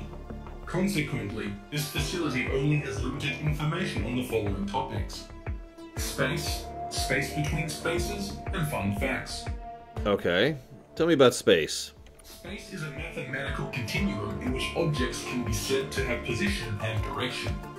In many languages, it is also often defined as the absence of something. In the language of Exception, name not found, space was commonly defined as exception, definition not found, which is pretty revealing about the way they think.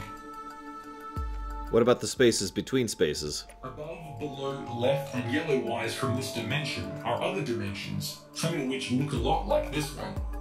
Most are considerably different. Intelligence can live in these spaces. Not life, not as we know it, but intelligence. Exception, name not found, studied the intelligence found in these spaces.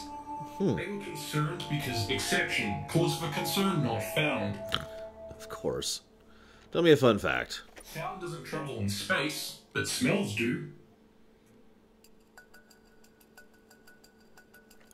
Is there anything else? Yeah, what do you got now that I've hit the final starbase here? Right.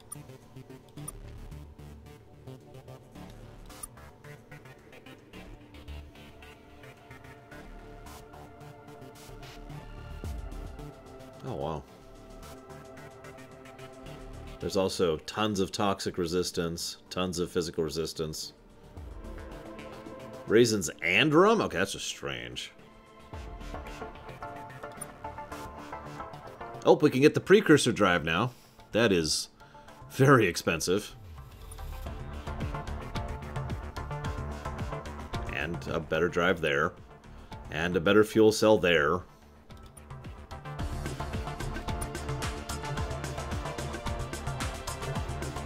And even faster. Jeez, we need a lot of resources now, guys.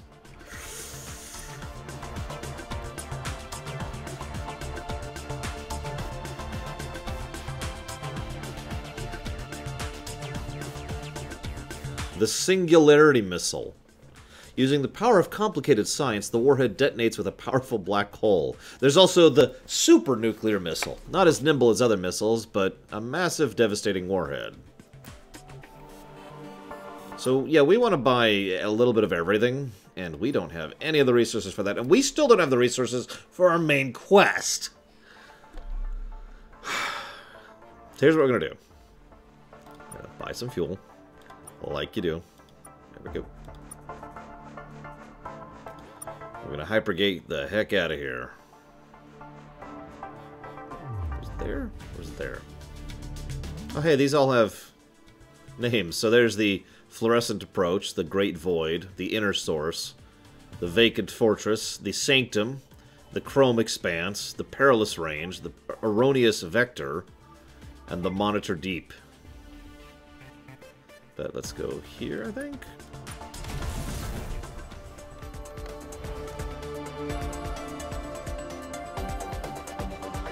No, I want to go over there, actually. Although I guess this is the closest we've got. No, we could go a little bit closer. Six Fuel, welcome back. Yeah, can I go one more hop? Oh yeah, what's this one? The Spur Entry Starbase. Cute.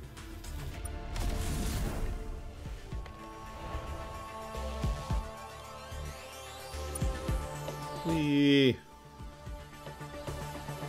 So what we're gonna do is we're gonna chop off the local recording. Wait. That the Scribe have taken control of the Delta Trireme B system. Which means they're getting closer to Earth. No need to get worried yet, but I'd understand if you want to. So there's our deadline, as expected. Yeah, they're slowly expanding down there. Well, anyways, like I said, we're going to go ahead and chop off the local recording as we go to new, whatever, Menkmark.